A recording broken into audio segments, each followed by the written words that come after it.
Chapter 900. Chapter 900, Littlest Nova. The snowy star owl lineage factor was the most straightforward. It too caused a change down to the cellular level, but it was in Lionel's blood. Usually, blood was formed of plasma, red blood cells, white blood cells and finally platelets. Lionel's blood, though, had all sorts of extra oddities in it, one of which had the signature of his snowy star owl lineage factor. Since Lionel didn't know what one would call it, he just called them owl cells. This nameless cell was what Lionel believed gave him the innate affinity towards snow force, and there were about 50 trillion of them in Lionel's blood. And, each one of these owl cells had a special organelle within them that Lionel felt was very reminiscent of mitochondria. According to a theory from 21st century Earth, the mitochondria was formerly a bacteria absorbed by a larger eukaryotic cell. The result were the two existences gaining a codependent relationship and continuing their evolution together. Eventually, humans evolved from these ancestors, and the mitochondria is now boiled down to being the powerhouse of the cell. Obviously, Lionel's body wasn't exactly like those humans of old. After all, his lineage was technically a quarter from Earth, with the rest originating from higher dimensional worlds. The result was the insides of Lionel's body being far different from what he had learned from school, and yet surprisingly similar at the same time. This aside, his mitochondria were likely among the greatest changes, as they had no business being in a human. In fact, if Lionel had to hazard a guess, these mitochondria were likely identical to what he might find in a snowy star owl. Of course, Lionel wasn't certain it was appropriate to call this organelle a mitochondria. But, after just some observation, it was indeed responsible for allowing his conversion of light elemental force into snow force. Obviously, trying to change each one of these owl cells would be foolish. If Lionel wanted to change how they worked, he would need to change the source. He would have to look into his bones. The more Lionel thought about it, the more lost he became in his own world. He felt like everything was in the palm of his hands, but he was also keenly aware of how foolish it would be to believe that things would be so simple. How many things in history sounded good in theory but were actually extraordinary mountains to climb? Lionel didn't have Anna's ability. He couldn't rely on feel. He had to comprehend everything from the ground up. He had no choice but to take things one step at a time. At the same time, though, Lionel felt that he had opened a gate, one it just might be possible for him to walk through. Lionel thought of the silver tablet. If it was possible to have a treasure that could resurrect people in this world, he didn't believe that he couldn't break down something even less fundamental than life itself into its nuts and bolts as well. Lionel took a deep breath. He had to push these matters aside for now. He wasn't quite informed enough to even attempt to do any of this. He would first need more information. In the meantime, it was about time he entered the next stage of his metal synergy lineage factor. There's movement. In a familiar world with incense sticks as tall as mountains looming in the distance, a group of elders were alerted to movement on the family tomes. In their old age, without much hope for further advancement, some of their best entertainment came from watching these advancements take place. With the billions of Morales family members that were depicted here, there was almost always something going on. It was just that most of the time it was uninteresting, so most movement ended up being ignored. After all, who cared much about someone past their prime making a breakthrough they should have made years earlier? Oh. It's a good one. It didn't take long for the elders to realize that the movement had come from the Nova generation, causing some of them to perk up. If there were two movements that were the most entertaining to watch, it would be the oldest generation tablets and the newest generation. For the oldest generation, movement near the top of the tablet would lead to worldwide commotion. For the newest generation, the Nova generation, movement from anywhere was worth a look. It had to be remembered that names were ranked in terms of birthdate before the Air Wars. Only after the Air Wars would they be ranked based on potential and strength. It wasn't long before many gazes focused on the name at the very bottom of the tome. Oh. It's the littlest Nova again? It's been how long? 3 years? A bit over that? To take that long to go from the first gate toward opening the second is a bit slow. The elders all nodded. The third and fourth dimensions were practically speed runs for talented youths. At the fastest, some would only take a few months at most. Things only began to slow down in the fifth dimension and became especially slow after stepping into the sixth. With how much drama there had been around Lionel's first breakthrough, for him to take so long was a bit disappointing, indeed. But, since he was one of the heir candidates, they didn't turn their attention away. It can't be helped. How could his resources compare to the others? Humph, that stubborn brat stole the heirlooms for himself. What more resources could they need? Clearly, this brat they referred to was no longer Lionel. And, it was a fair point, indeed. Of course, they had no idea that Lionel was basically flying blind. Plus, he was in worlds with not nearly the same force density, not to mention the fact he had waited to get the latter portions of dimensional cleanse. How long do you think it'll take? You think he will open all 9 doors this time too? That's a tough ask, don't you think? It already took 3 years to get to this point. Plus, opening up the 7th is pretty good for a first attempt at the second gate. Of course, for an elder to say pretty good, this essentially meant elite amongst elite. Only such a level was worthy of a pretty good evaluation. That aura. What is it, Mila? That's the 5th dimension of dimensional cleanse, I'm certain. I didn't say anything the first time because everyone has the 3rd dimensional layer of dimensional cleanse, and it could be considered an excellent foundational technique, but this. The elders blinked. Not many of them used dimensional cleanse.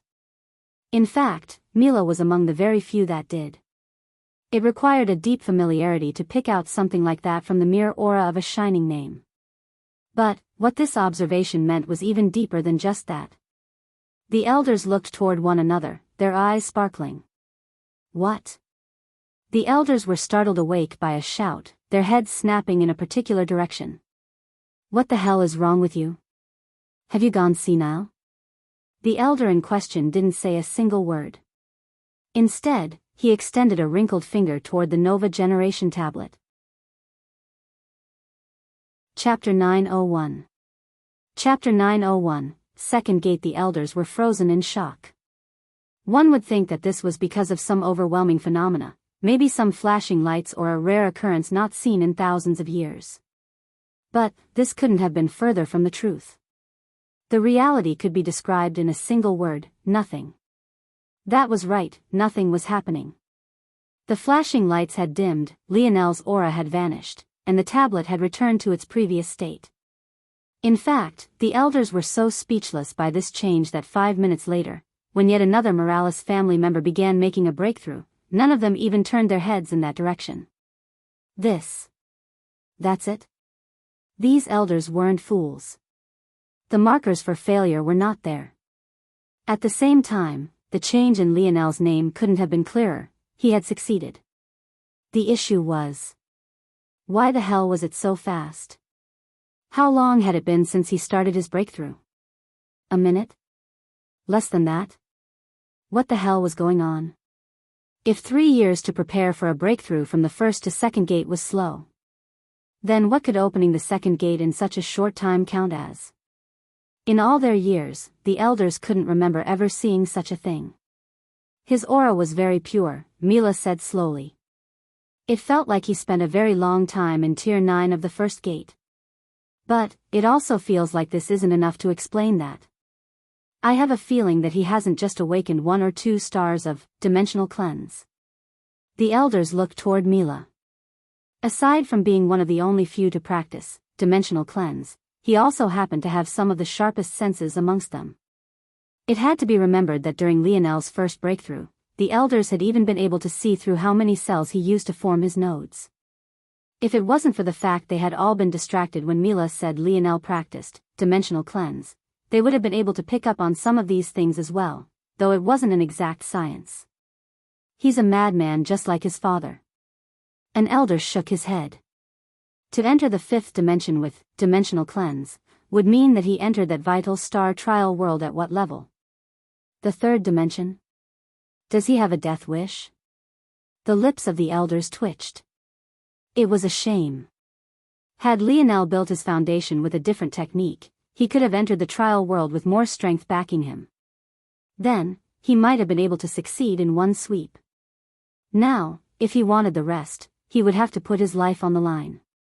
Though most only wanted the first 3 layers of dimensional cleanse, for the sake of the stars it would allow them to form, it was clear that Lionel wanted to cultivate past that point. It was hard to tell without seeing him break through whether he had gained the 6th or higher dimensional layers, but they felt that the odds were slim. He was lucky to have left with his life. This brat is always doing reckless things. If he wins the air wars, I can see years of headaches coming our way. First Lionel opened his first gate after only forming 6 nodes. Then he entered the vital star trial world at the 3rd dimension. And now he had opened the 2nd gate in under a minute, not even allowing his body to slowly acclimate to the changes. How much pain had Lionel suffered through just from the 1st gate? Now he was experiencing much more pain than that all at once. If he wasn't a madman, then what was he? Despite the words of the elder, though, the group of old men and women suddenly began to laugh. They laughed so heartily that the hidden world of the Morales family began to tremble.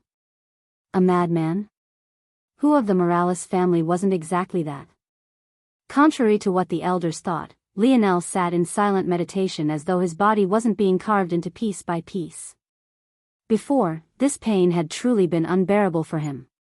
But now, he had dream sense which allowed him to split his sensory perception between several minds. At this moment, Lionel had used 1,000 of his more than million minds to dull the pain by that factor. Of course, he could have used even more minds to make it all almost negligible, but he did not do so. Something about dulling his pain entirely made it feel like he was losing a piece of his humanity. It was a rare emotional decision for someone like Lionel who usually didn't care for such things. That said, there was another reason as well. Lionel had turned his other minds toward observing each and every aspect of his body and the changes it was undergoing. He wanted to see what changed now that he was entering the next level of his metal body, how the organ system of runes evolved, and how it might synergize, suppress or coexist with the other lineage factors of his body. Lionel had hardly realized just how easy it had been for him to open the 2nd gate. But, this obviously wasn't without reason. Elder Milo was also correct in assuming that he didn't have the full picture, and it could be said that there were 2 main reasons. The first was that Lionel had formed 6 stars before even stepping into the 5th dimension. His body had been purged of its impurities to the point he was practically like a newborn baby who had immediately stepped into such a height. However, the second reason might be even more important. Not only did Lionel receive the cleansing of 6 stars, but he had also been baptized by 6-dimensional cleansing waters. Let alone the 2nd gate, if it wasn't for the fact he had yet to bring his metal body to Tier 9 once again, he could have likely opened even the 3rd gate now. Chapter 902. Chapter 902, contained. Lionel exhaled a long breath, the runes dancing across his skin dimming before vanishing completely. Not only had the internal runes gained far more pathways, but they had also grown thicker while simultaneously gaining some life to them. Before, Lionel's bronze runes were static and unmoving. But now they pulsed as though they had their own heart. They were truly beginning to look and act more like they had life to them, as though they really were an organ system. What was truly fascinating was that Lionel felt that his divine armor had gained an upgrade as well. It had firmly stepped into the 5th dimension, gaining a qualitative change to it. The result was something that made Lionel's gaze sparkle beside himself. Dad was right. It had to be remembered that Lionel had formed his divine armor with evolution or as its core foundation. This allowed what should have been his 4th-dimensional armor to display power far beyond its means. And now, it was displaying even more power than before, feeding off of Lionel's advancement to improve itself. At the same time, Lionel felt that his control over the spatial element had skyrocketed along with the advancement of his armor. In the past, it was difficult for him to displace himself just a single meter within a 5th-dimensional world. But, at the moment, the segmented cube space was as sturdy as a 6th-dimensional world's, and yet Lionel could still move about half a meter in any direction. Since that was the case, just how far could he move in a 5th-dimensional world? And how far would he be able to move if he activated his divine armor? Excellent. It's time. I need resources to build my metal body back up from Tier 1, and what better target than the Milky Way Guild? The situation in Valiant Heart Mountain could be said to only be getting worse day after day. Not long after Lionel's disappearance, a full-blown effort toward finding him had been put into effect. Unfortunately, how could they possibly succeed in such a thing? Lionel had entered a trial world which even had seventh-dimensional force in abundance. It was a place that those who deemed to call him enemy would never see in their lifetimes. The result of this failure was an even further suppression of Valiant Heart Mountain. It had to be remembered that Misty Woods, Crimson Hall, and Rusted Blade had all been implicated by Lionel's actions. This had given Valiant Heart Mountain a small bit of breathing room. But, as the three organizations panicked at their inability to find Lionel, pressure was ramped up once again on Valiant Heart. This matter hadn't happened naturally. After being punished thoroughly by the guild, it was Greta who led the charge for revenge. As a child of the frequented women, she had to scratch and claw for every merit she received. She couldn't allow herself to be passive and allow all the prestige she had worked for to crumble. The result of Greta pressing so hard were the three rival organizations of Valiant Heart Mountain beginning to press them from all directions. Their territory was eaten away at, their resources were snatched and co-opted, and they found themselves further and further on their back foot. The irony of it all was that the only thing keeping Valiant Heart afloat was Lionel's little shop. Somehow, it managed to continuously pump out treasures that allowed them to hold on, bolstering their strength and power bit by bit every day. Unfortunately, there was nothing that Greta could do about this. Let alone the fact that even the elders of Valiant Heart themselves were completely unaware of how it was they were doing this. Even if they did know, there was nothing they'd be able to do about it.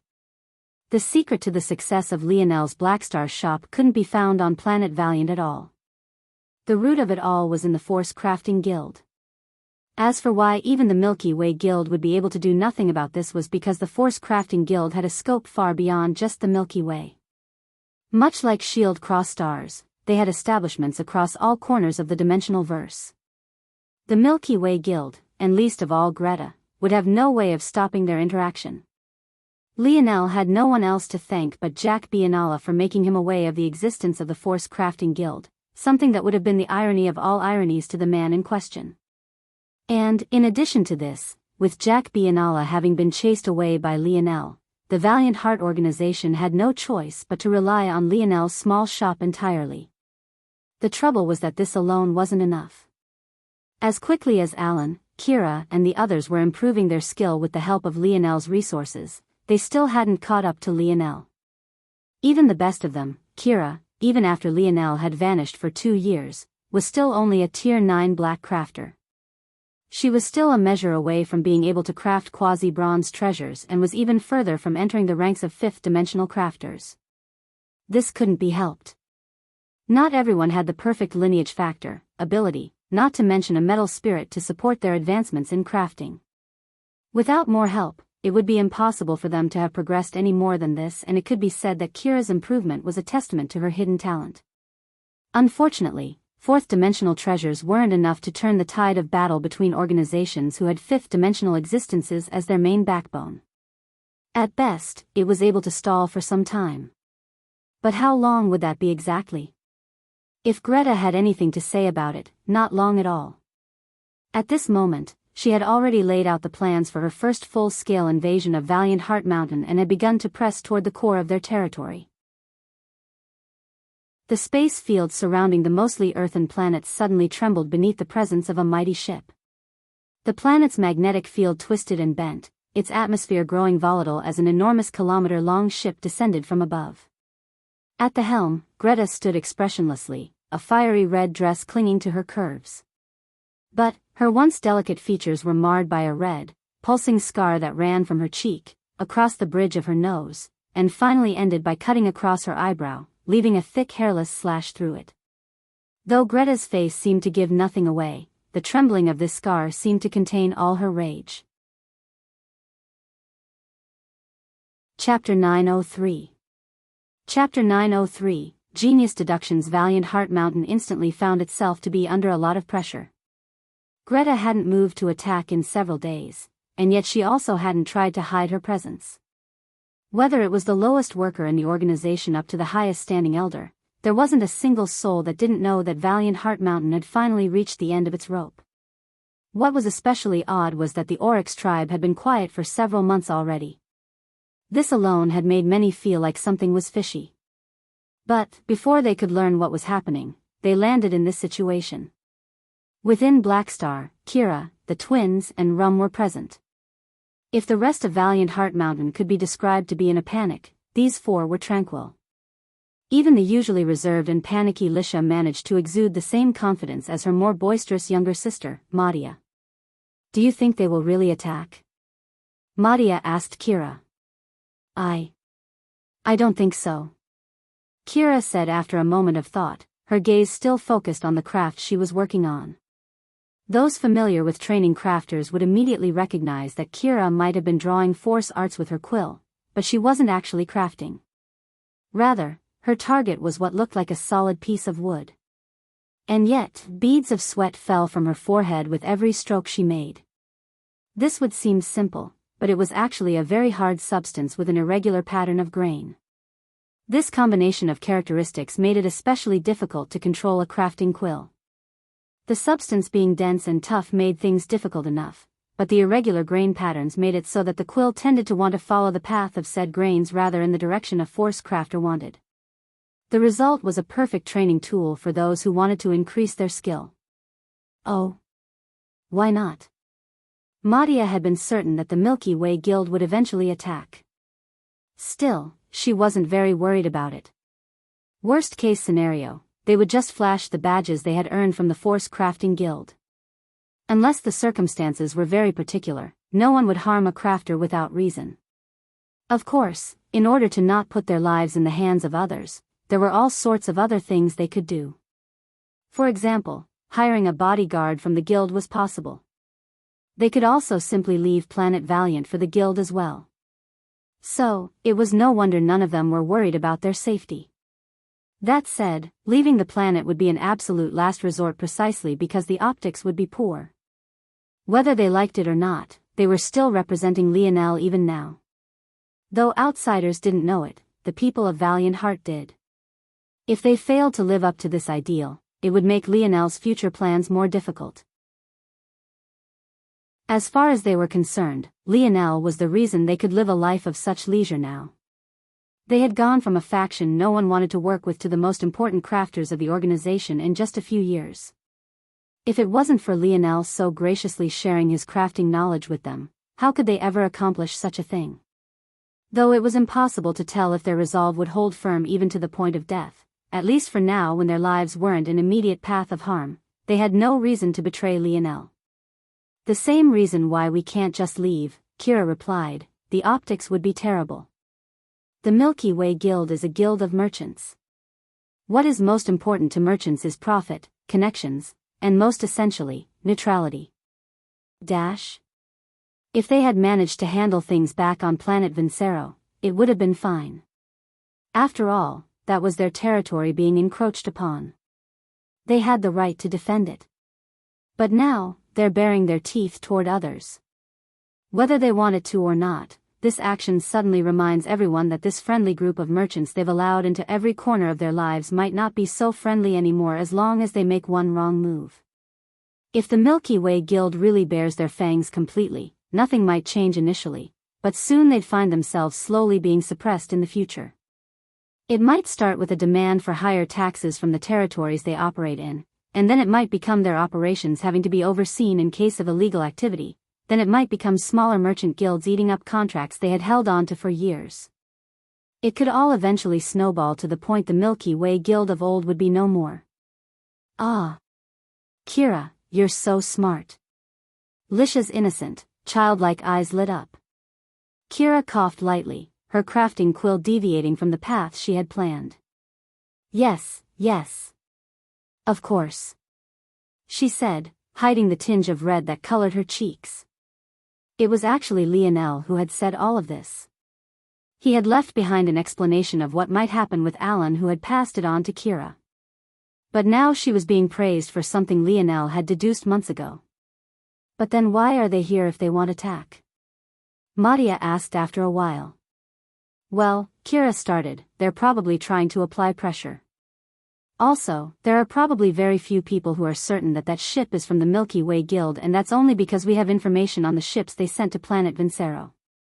To a layman, though, those ships are unmarked.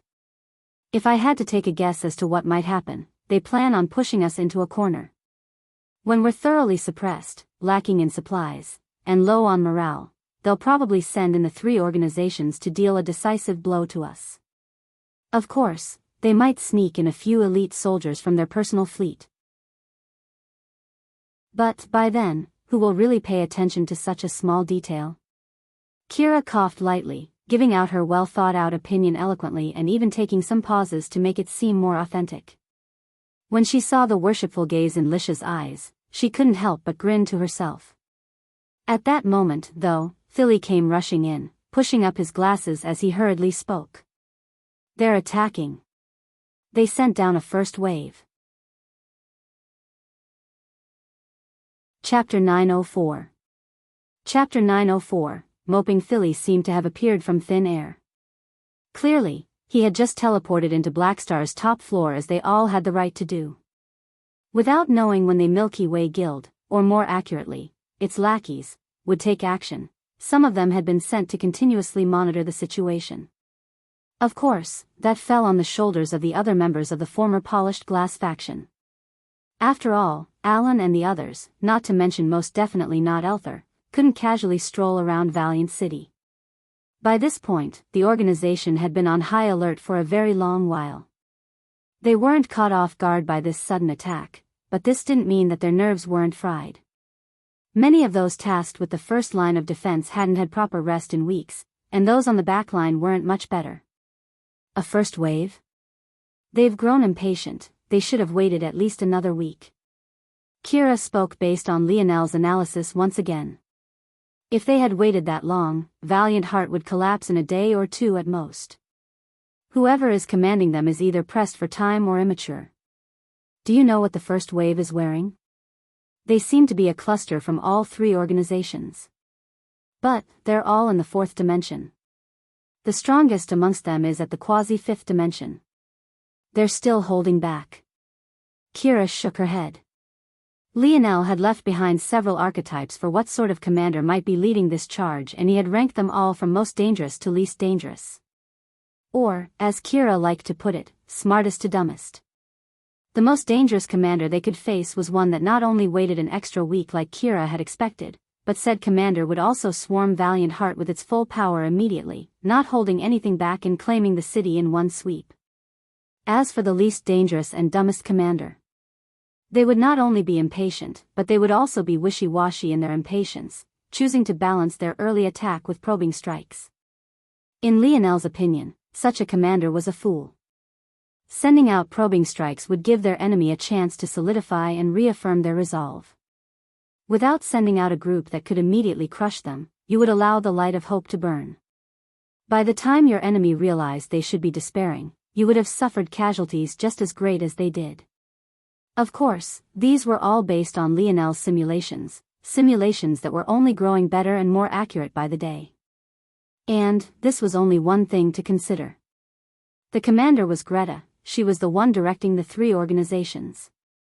As such, not only did she not care about casualties, the more of them they suffered, the better. The importance of a merchant guild's neutrality wasn't lost on her.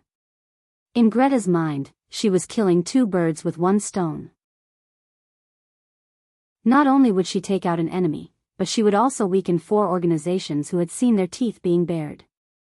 Wasn't this the perfect result? Unfortunately for Greta, Lionel still thought she was a fool. Though her actions would indeed weaken the 3 organizations, she had not only missed a golden opportunity, but she had brought the Milky Way Guild back to square one. Those observing this battle from the sidelines weren't fools. They knew who the mastermind behind it all was. They could turn a blind eye to it if it was just the Milky Way Guild observing things, but if it was the Milky Way Guild forcing 4 organizations to suffer such resounding losses, what was the difference between this and the Milky Way Guild acting personally? Of course, there was still a small difference, and the Guild might have slightly more leeway taking this action. But it would still result in some pushback the guild would have to take delicate steps to resolve. And it was all caused by Greta outsmarting herself. What even Lionel didn't know, though, was that Greta wouldn't usually be so foggy-minded despite her abrasive personality. She hadn't climbed out a heap of Augustus children just because of her fists, she had her mind as well. The trouble was just a couple months ago, after suffering a terrible punishment from the guild, she was finally sent out on another mission. During this mission, though, she suffered another resounding loss, this time at the hands of a troop of oryx, creatures she had never personally laid eyes on before. The result of that loss was the scar that now ran down her face. Even now it continued to throb, filling her with an endless rage. After suffering 2 losses back to back, Greta was on the verge of collapsing. She didn't care about the future of the guild, she just needed results right now, no matter what the cost. Even if the guild suffered pushback later, it would still be difficult to pin all the blame on her. This win. She needed it. She had crawled up so far through a bed of needles. She refused to cough back up the rewards of her labor so easily. Should we go and fight? Rum suddenly spoke up for the first time, his large frame sitting up. Though he was so massive, he was basically an enormous teddy bear. Let alone fighting, he didn't even like to raise his voice. No. We've done our job as force crafters. All the frontline men and women are equipped with the best we can give them. How long they survive is up to them. Kira said with a heavy tone. The group fell into silence. In truth, they all had complicated emotions. Somewhere deep inside, they knew that Valiant Heart Mountain was finished even as the first wave charged up the mountain pass. It was hard to tell how they should feel. Before Lionel, they had experienced nothing but bullying at the hands of the Valiant Heart system. But it had still been their home for several decades. Should they rejoice? Or should they feel sad? What are you all moping around for? The sudden voice cut through all their thoughts. Lionel. Chapter 905. Chapter 905. Resolve. Lionel suddenly appeared amongst them all, a casual smile on his face. But, the instant he did, the members of Polished Glass felt like prostrating themselves, their very souls trembling in his presence. They couldn't wrap their heads around what they were feeling for a long time until Kira's eyes suddenly widened, a shocking realization hitting her. You're not in the 3rd dimension anymore. The shock sunk in for them all at once. They were so used to Lionel doing ridiculous things that they had completely forgotten that he was an entire dimension below them. Now that he was suddenly a dimension above them, it felt like they were in the presence of a god. Despite the fact Lionel's clothing couldn't have been more casual, even down to the sneakers on his feet, they still felt like they should be worshipping him. Ah, right. Lionel grinned. I broke through. That's why I had to leave for such a long time. The next pieces of the technique I practice require passing a trial to get to. Kira suddenly felt itchy all over. Lionel's strength was already so ridiculous in the 3rd dimension, he had even managed to run from a building filled with 5th-dimensional existences. Of course, they hadn't been prepared for his sudden murder of their young heiress, or else it wouldn't have been so simple. But the fact still stood. Now that Lionel was in the 4th. No. Kira's eyes widened. You're not in the 4th dimension. Kira gulped. Taking 8 or 9 months to cross an entire dimension. What kind of monster was he? Lionel had already told them all that he was from a family in the 7th dimension. He didn't seem to care about hiding massive matters most others would keep close to their chest. And that was especially so when he was around his own people. This was all to say that Kira knew that he would be a monster. But wasn't this too exaggerated? Of course, if she knew that the Morales family still thought he was slow, she wouldn't know where to bow her head in shame. Let's forget about those little details. They're attacking, right? I can feel it. Lionel's affinity for the earth was on another level. In fact, he directly took off his sneakers even as he spoke, feeling the diamond-etched flooring beneath his feet. In that instant, he felt as though he could feel the vibrations throughout the whole of the planet. If he coupled this with the now ridiculous range of his internal sight, hardly anything would escape his notice, even if it occurred hundreds of miles from him. Dash? Yes, they're attacking. But, there's no one of the fifth dimension. Lionel's lip curled. So the least dangerous commander, huh? Kira grinned mischievously, nodding in agreement. Then we can have a little bit of fun. But... Kira hesitated. I know what you want to say. I'm no longer in the fourth dimension, so my going out will force their hand, right? Not just that, but you're also the one they're looking for. If you go out, they'll ignore everything else and just target you. Lionel chuckled. That was a fair point. He was so excited to jump into battle again he had almost neglected this. He could already hear his blood rushing and his heart pumping. Also, Lionel, what is your goal, exactly? If you save Valiant Heart, then what? Philly suddenly spoke up, his eyes flickering nervously behind his glasses. Unlike Alan, it seemed that Philly really did need his glasses. Lionel hadn't been able to tell before, but now it caught his attention, making him quite curious. I'll be giving this planet to the Oryx. Lionel spoke without hesitation. As for Valiant Heart Mountain, as presently constructed, they have reached the end of their road. The room fell into silence. As for Lionel, his eyes narrowed. The first clash had begun.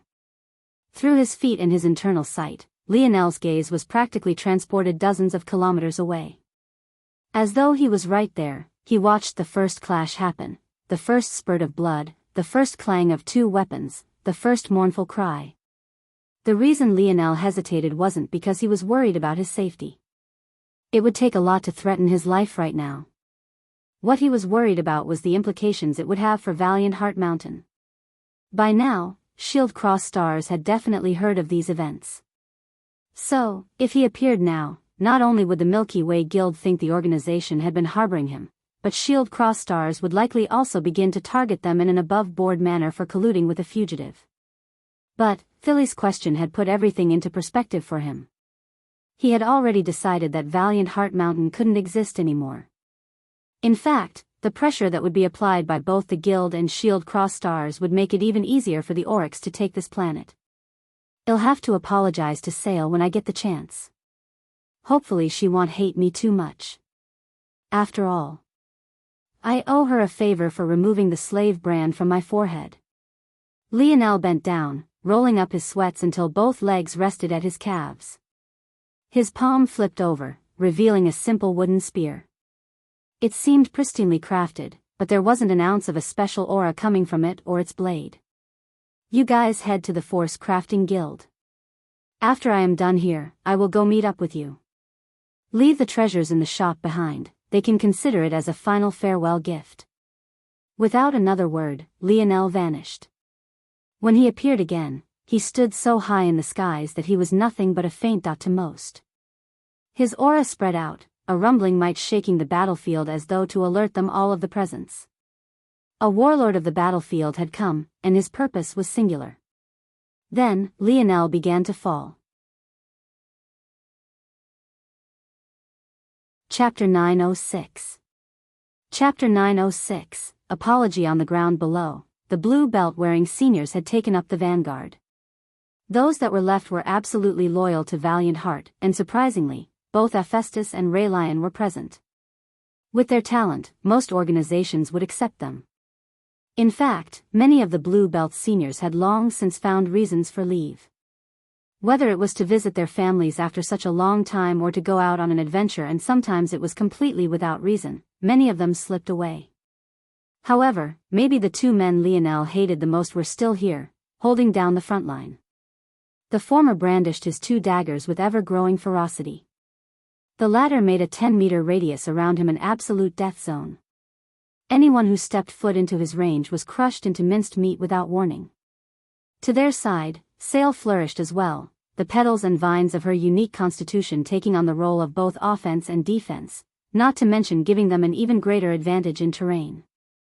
Not only did the Valiant Heart Army hold the advantage of high ground as they defended the mountain pass, with the help of Sail's vines, the smooth terrain had become treacherous to cross. The combination of these three geniuses made it feel like they had a chance. But there was only so much they could do. Valiant Heart was completely outnumbered.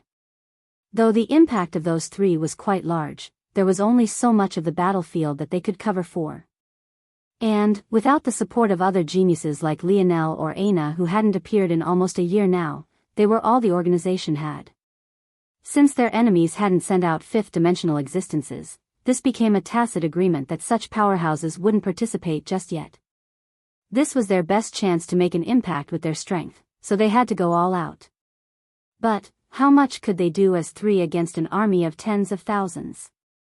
Among which were geniuses just as great as them? At that moment, Rafthin of Rusted Blade, Wissan of Misty Woods, and Emna of Crimson Hall all made their presences known, charging for Raylion, Sale and Hephaestus. The instant the latter three were occupied, a slaughter would commence. They all knew this well. Rafthin grinned wildly, sending Emna a wink as he brandished his massive 3-meter-long rusted blade. "Come die." His boisterous laughter filled the skies as he prepared to swing. But, it was at that exact moment that a suffocating aura suddenly pressed down upon the battlefield. The expressions of everyone changed, especially those of the elders observing things from the side of Valiant Heart and the three organizations. No fifth-dimensional existences were supposed to take action yet. What was going on? Each side thought the other had shamelessly duped them and prepared to rush out. But, what they saw next left them completely stunned, their hearts shuddering. Lionel fell down from the skies, his expression indifferent as his sweats rustled through the whistling wind. He seemed completely at ease. Dash. The closer he got, the more suffocating his aura became. Bang! As loud as the sound of his landing was, it wasn't nearly loud enough. To fall from several kilometers up in the sky and to barely cause the earth to tremble was a feat that made little to no sense. In fact, Lionel's knees hardly bent on impact.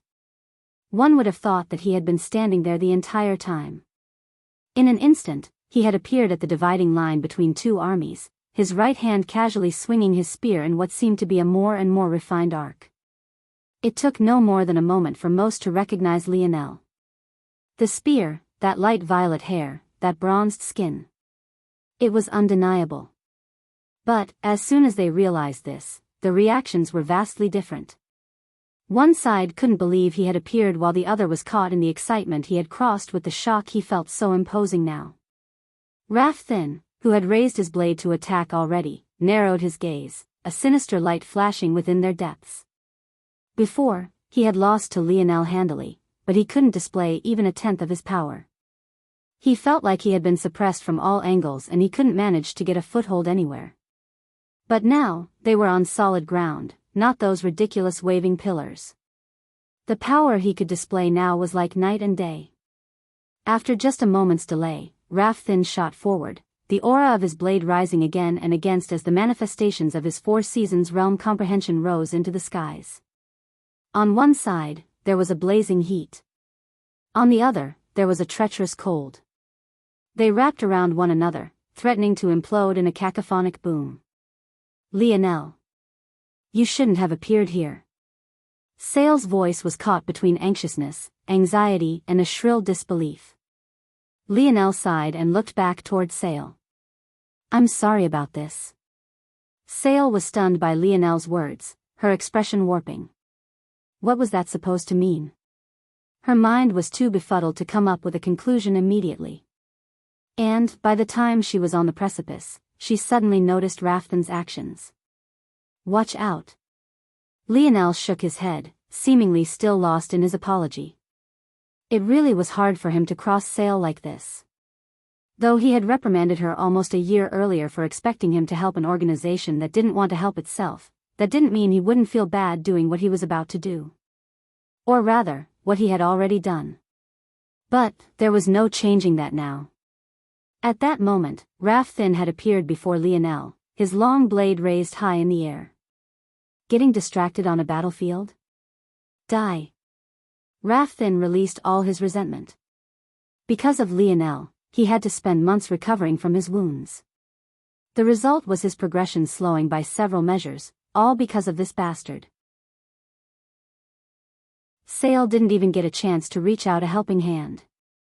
Just as she was about to go all out, the casual arc of Lionel's wooden spear suddenly shifted completely.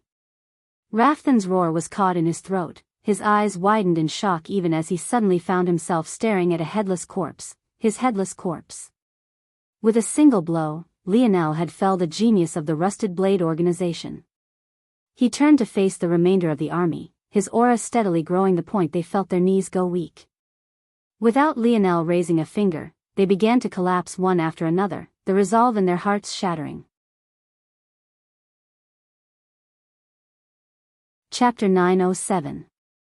Chapter 907, Shrill Cry. Lionel's aura continued to rise as one group after another fell to their knees. It felt like no matter how hard they tried, there was simply nothing they could do before His Majesty. They could only watch in horror as the head of a genius spun through the air before landing on the ground with a dull plop. Let alone the enemy organizations, even those to Lionel's back were in shock. It wasn't just that he dared to appear here, but also that he had taken just a single strike to deal with Rafthan, who had just moments ago displayed a strength that made them all shiver. Wuxia's chubby cheeks trembled. The moment he saw Lionel attack, he felt the threat of death force the hair on the back of his head to stand tall. Out of reflex, he formed as many shields as he could in the blink of an eye and shot backward. However, even then, his knees continued to tremble, a deep fear taking root in his heart. Emna clutched two daggers so forcefully that despite her palms never having touched the blade, blood still began to fall from them. Her senses were even sharper than Wuxia and Rafthan's. After Lionel appeared, she didn't move a single inch because she felt that it wouldn't make a difference. Whether she was 1 meter away or 100, it would only take a single thought for her to die. The only way for her to have preserved her life on this day was to not have stepped onto the battlefield at all. Of course, Emna was also smart enough to know that Lionel's appearance here was like a death sentence to Valiant Heart, but who cared? She would be dead by then. Why should she care about her organization ultimately winning in the end?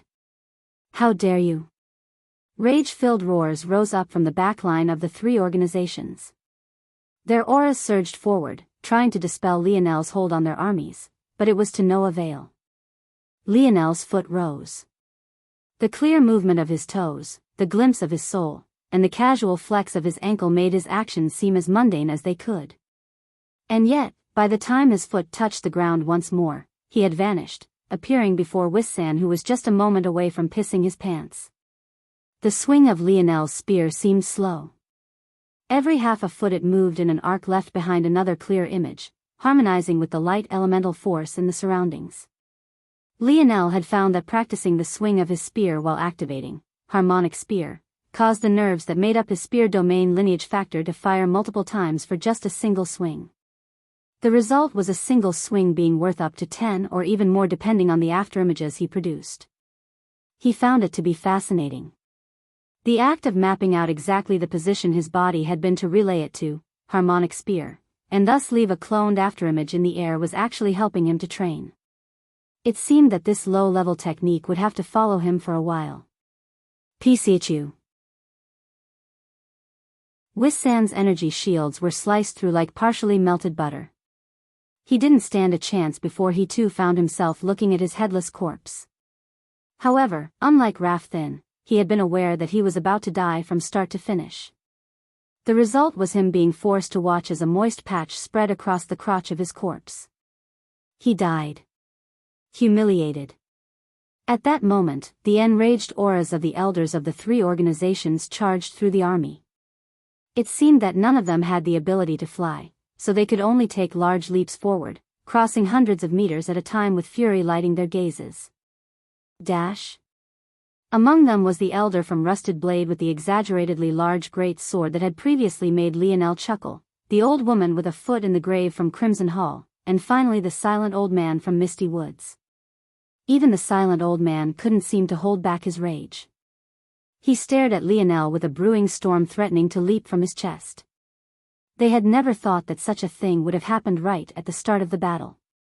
There was supposed to be a tacit agreement against such things, and yet here was Valiant Heart breaking those rules.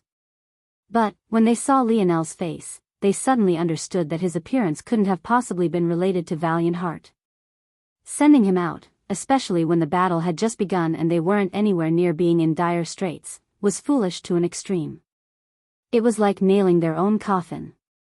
The fact that Lionel had come out of his own volition was obvious to anyone with half a brain. However, why would they give up this opportunity by admitting such a thing? Valiant Heart. The shrill cry of the old woman shook the skies. My Crimson Hall won't rest until only one of us remains. Such a shameless organization has no right to exist. Valiant? What exactly is valiant about? Why? The old woman's shrieks were suddenly cut off as she rapidly moved to the side, horror painting her face. In one moment, she looked perfectly fine. In the next, her arm flew into the air, flipping continuously amidst a fountain of blood. It looked oddly poetic. Lionel shook his head. He should have been able to kill her with one stroke, the power gap between them was enormous. And yet, he was only able to take an arm. Granted, he hadn't activated his spear domain lineage factor and was only using a single neuron at a time. But, he shouldn't have to go so far against such a weak opponent. He needed more practice. You. The old woman froze. In the next moment, a thin line of red appeared at her forehead and quickly grew. Before the stunned eyes of those watching, she was suddenly split into two, falling to the ground in two gory halves. Chapter 908. Chapter 908. Good time. The silent old man and the rusted blade elder were stunned. Their raging blood suddenly iced over, whatever momentum they had dying out like the last embers of a fire. Lionel had no idea why the old woman had been the most enraged of them. After all, her genius, Emna, was the only one that Lionel hadn't killed. Of course, that was because Lionel still wanted to recruit Emna, but that was beside the point. The fact she was still so shrill and annoying despite the fact her Crimson Hall had suffered the least was enough to prove that they had already latched onto Valiant Heart's weakness and were prepared to eradicate them for Lionel's appearance. This much Lionel had already expected, but he still found it annoying that they would bloviate about having the high moral ground so grandly.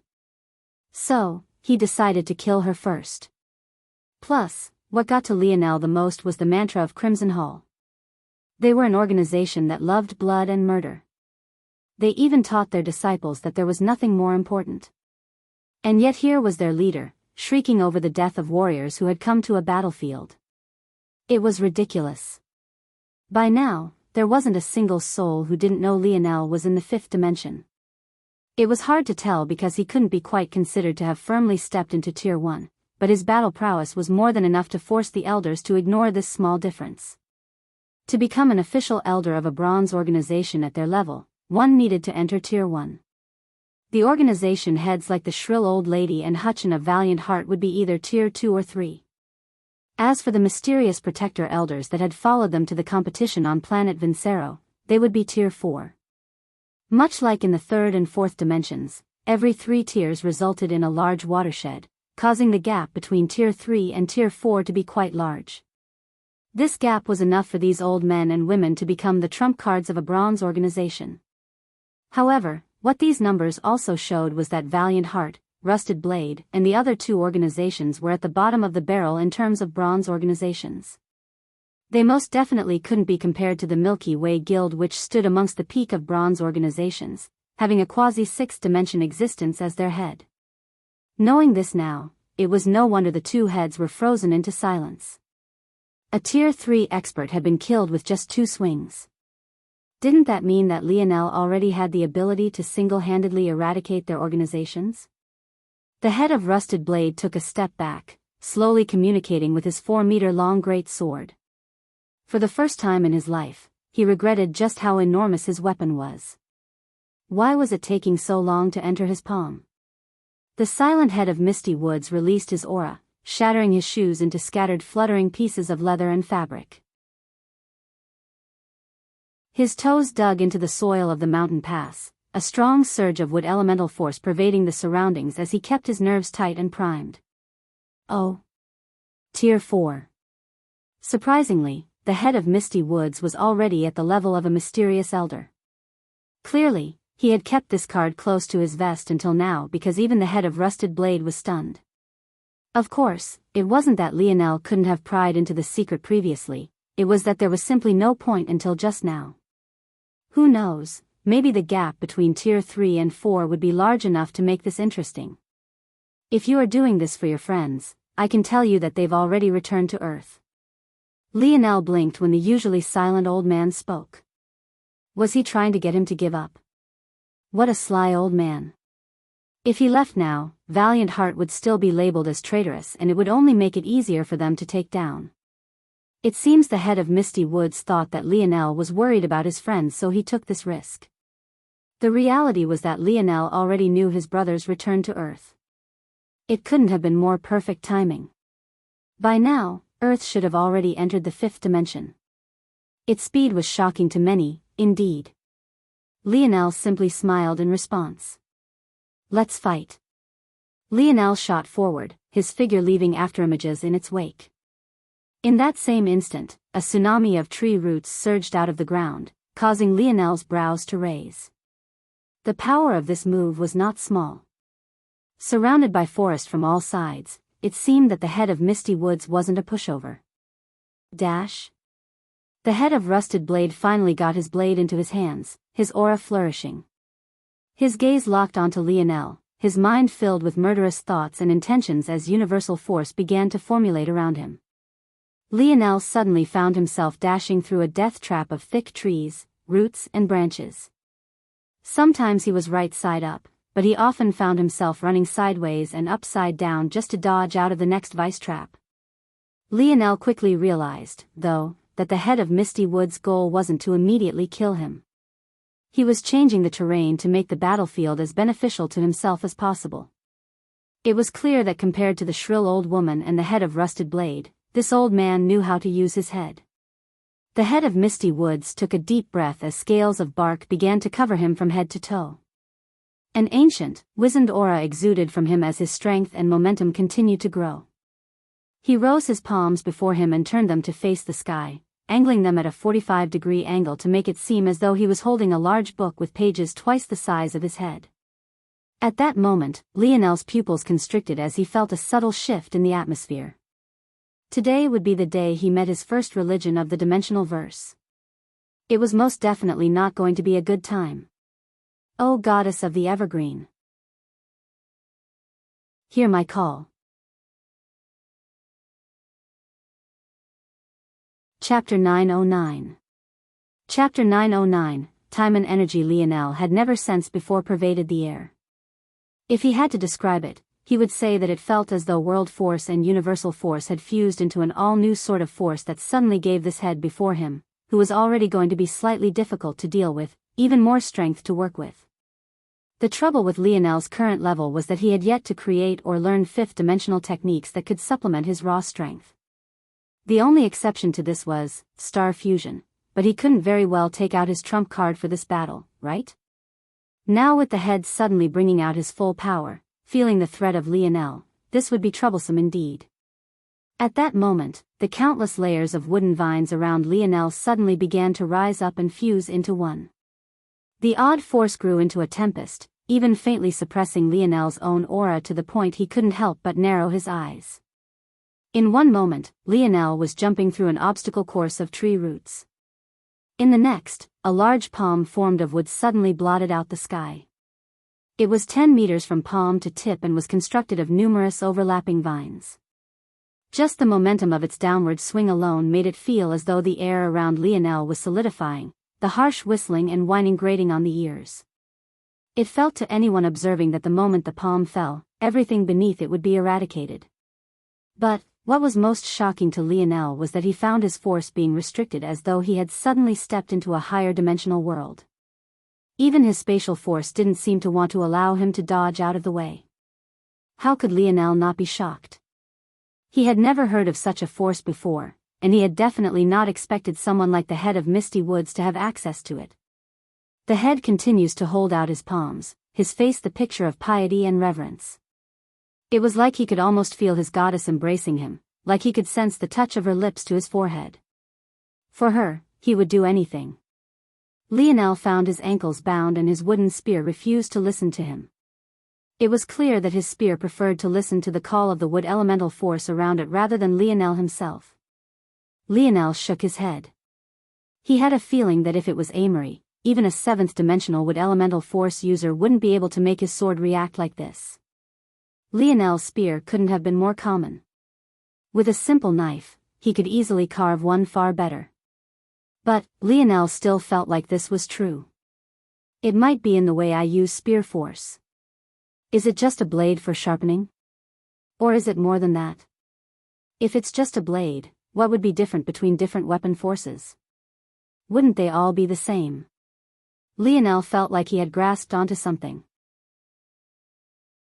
His dreamscape began sparking, but what was especially curious was the fact the sparks were trying to connect his spear force, his mage arts, and the head of Misty Wood's odd force.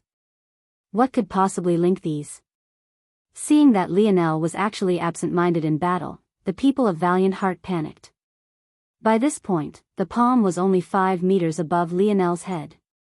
Depending on the angle, it seemed that he had already been engulfed. There was already nowhere to run. Lionel's clothing fluttered wildly beneath the pressure, his hair almost threatening to fly from his scalp. Even keeping his eyes open at this moment was a difficult task as hurricane-force winds whipped about with impunity.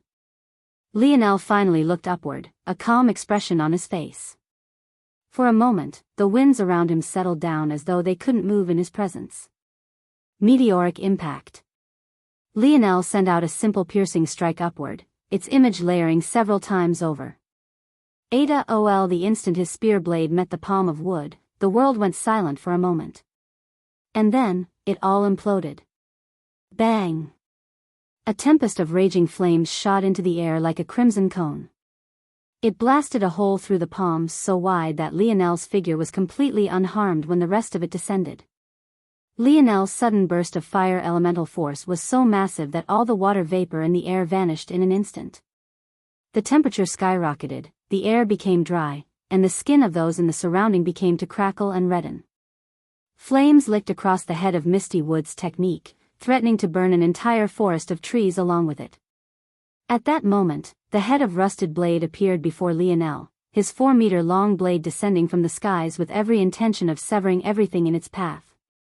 Despite having blade in their title, the men and women of Rusted Blade all used blunt weapons. Their mantra focused on power. They didn't care if their edge was dulled by rust, their strength alone was supreme. The head was a veteran of battle. He had chosen the instant Lionel released a devastating attack to make his move, believing that the latter wouldn't be able to release another so powerful in a short time. His action would also give the Misty Woods head a chance to regroup and form an even more powerful attack. Unfortunately, he had no way of knowing that Lionel saw meteoric impact as a foundational skill to his combat style. Meaning, it was his least taxing technique and the one he would use the most often. A powerful attack? Sure, maybe to him. But to Lionel. Vanishing blade. Lionel stabbed out his spear at empty air. Before the head could even be happy that it seemed his guess was correct, he felt a splitting pain at his forehead. Just like that, before he could even cross the last 100-meter distance between himself and Lionel, and even before he could get a clear view of Lionel's face through all the branches and roots, his life was snuffed out. Lionel, though, was shaking his head. He hadn't wanted to use techniques in this battle, but he had already been forced to. It seemed he had a long way to go. The head of Rusted Blade's sacrifice had done something, though. It didn't buy a lot of time, but just a small bit of breathing room was all the silent old man needed. His aura was pushed to a new level and Lionel's flames were snuffed out in a single breath. Chapter 9:10. Chapter 9:10, familiar feeling. Lionel's eyes narrowed. He felt that mysterious energy snuff out his flames much like it had suppressed his other forces previously. Wood should naturally had a weakness to fire, but it seemed that whatever this mysterious force was had the ability to counteract this weakness to a small extent. What Lionel saw next, though, left him baffled. A lotus began to form amidst the winding wooden structures. But it was completely unlike any lotus Lionel had ever seen or read about before. This lotus was constructed entirely of arms and hands. They overlapped over one another to form petal-like structures, each layer exuding a more and more powerful aura. Although the head of Misty Woods seemed to only be capable of forming 3 of these layers, it was more than enough to display his might to an almost heavenly degree. The skies trembled, the earth shook, and the density of wood elemental force only seemed to grow exponentially with each passing moment. After a few breaths, it felt less like his forces were being suppressed and more like there was simply no other forces to call upon to begin with. The lotus of arms and hands began to rotate, the piety in the head's face only growing as he closed his eyes, feeling the world around him through his countless roots and branches. It was like the death of his comrade meant nothing to him, all there was in his mind was his goddess. Nothing more, and most definitely not anything less. It was hard to tell if he wanted to prostrate himself before this invisible goddess or if he wanted to worship the lotus itself. But those worshippers of the evergreen goddess had a hard time distinguishing between the two. The evergreen lotus was the symbol of their goddess. It was their privilege to be able to use even a portion of its power like this. They were blessed beyond belief, and gratefulness overflowed in their hearts. To kill the enemies of the evergreen goddess, that was their duty. Die. A roar left the lips of the silent old man. He seemed to have changed into a completely different person. The bark that covered his skin became an ink-black color. His irises were painted over in an unnatural, almost poisonous sort of green. He bared his teeth, their pearly white sparkling amidst the contrast of black and harsh green. At that moment, his murderous intent even made those of Crimson Hall bow out in inferiority. The rotating lotus of arms and hands suddenly began to lash out. Each whipping palm was more furious than the last, leaving cracks of thunder and shattering sound barriers in their wake as they cratered the ground beneath Lionel's feet. Without even touching the ground, the wind pressure of the palms alone made it feel like meteors were falling from the sky. The earth exploded apart, mushroom clouds of dirt and rock shooting upward and showering the battlefield in a fog of brown. Even as he rolled and dodged for his life, Lionel couldn't help but be astonished. He could tell that the power of these palm strikes was beyond just the wood element alone. It wasn't that a powerful enough wood elemental expert couldn't create such an effect, but rather that the head of Misty Woods' organization wasn't using enough raw force to cause such devastation. There was something else hidden within, a secret Lionel felt stemmed from the palms themselves that held a mysterious power. Lionel felt that it was related to that mysterious force that seemed to be a cross of world force and universal force. But he simultaneously felt that it was a layer even deeper than that. O goddess of the evergreen! Shower your blessings down upon me so that I might cleanse the world of a scourge. The aura only seemed to grow. The longer the usually silent old man held his palms upward, the longer his prayer lasted, the more powerful he seemed to become. Lionel's pupils constricted. The lotus of arms and hands was originally a gorgeous shade of brown, a beautiful grain of wood that woodworkers would give an arm and a leg to work with. But now, it suddenly became even more so, gaining vein patterns of gold that reminded Lionel a lot of his bronze runes. The instant these veins appeared, the aura of the lotus of arms and hands skyrocketed, their strength more than just doubling in a single breath. A palm shot out with such blazing speed that Lionel's knees bent beneath the wind pressure before he managed to dodge out of the way. Bang! An abyssal hole of at least 20 meters deep was excavated in the blink of an eye. Yet, the palm had already retracted, shooting forward in 2s, 3s, and even 4s as the aura of the lotus continued to climb. Infernal cyclone. Ada ol Lionel's spear began to spin in his hands, causing wheels of fire to jet outward, rolling through the ground and slicing through the air as they took out one arm after another. I have to end this. Lionel sighed. He realized that battling like this really wasn't his style. He was relying a lot on skill and technique, not to mention raw strength, as opposed to his mind. If he was using his ability like he usually did, this battle would have ended dozens of exchanges ago. He needed to find a balance. But, right now, he couldn't afford to get embroiled in a battle that might injure him and also drain his stamina.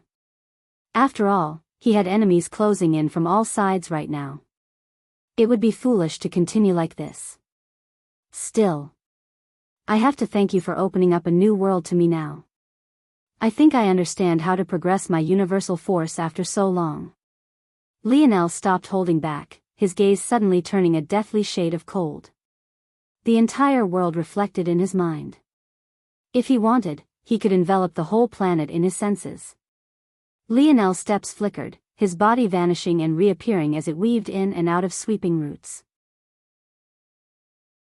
In the midst of prayer, the silent old man was shocked to find Lionel suddenly before him, holding a spear that had gone through his chest. And yet, he couldn't understand how Lionel had done so while standing more than 20 meters from him, vanishing blade.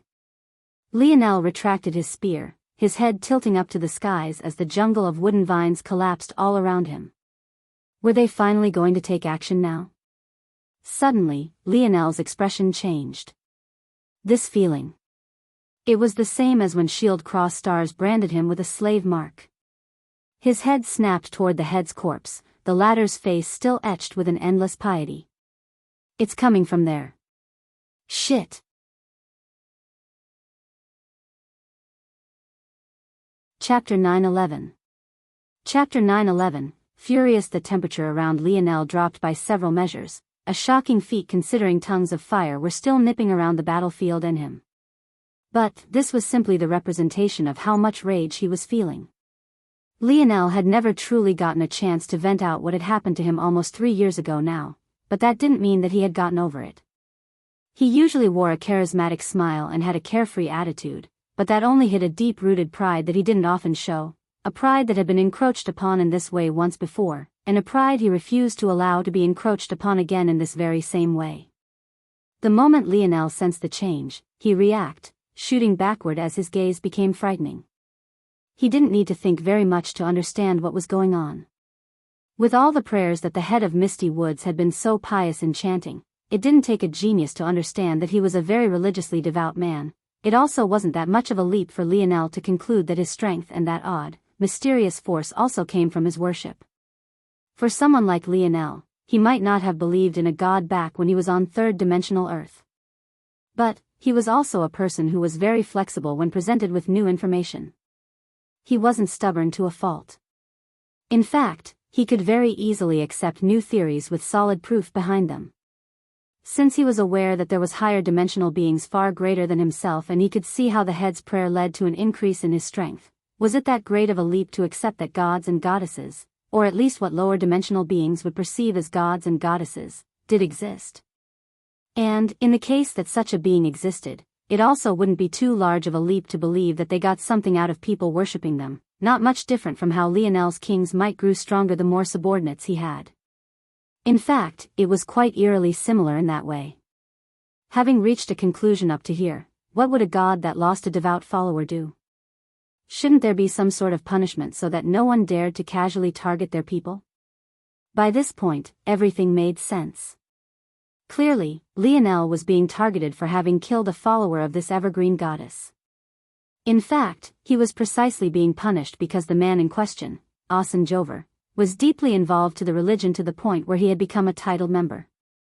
This so-called title differed depending on the religion. But, the label of titled member was the same across all of them. Simply put, they were individuals who had enough belief to gain some small favor from their god or goddess. However, understanding this didn't lessen Lionel's fury in the slightest. In fact, it only made his rage all the more palpable. What was the underlying meaning of this action? Wasn't it that the followers of this religion could kill as they pleased and those without a god or goddess to protect them could only accept whatever punishment such a person deemed them deserving of? What kind of bullshit was that? Lionel's pupils flickered with red.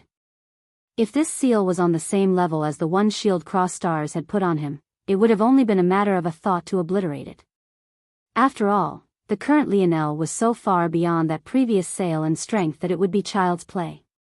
But, clearly this one was on a completely different level. Lionel could tell that not only would it brand him, but it would even weaken him like a curse.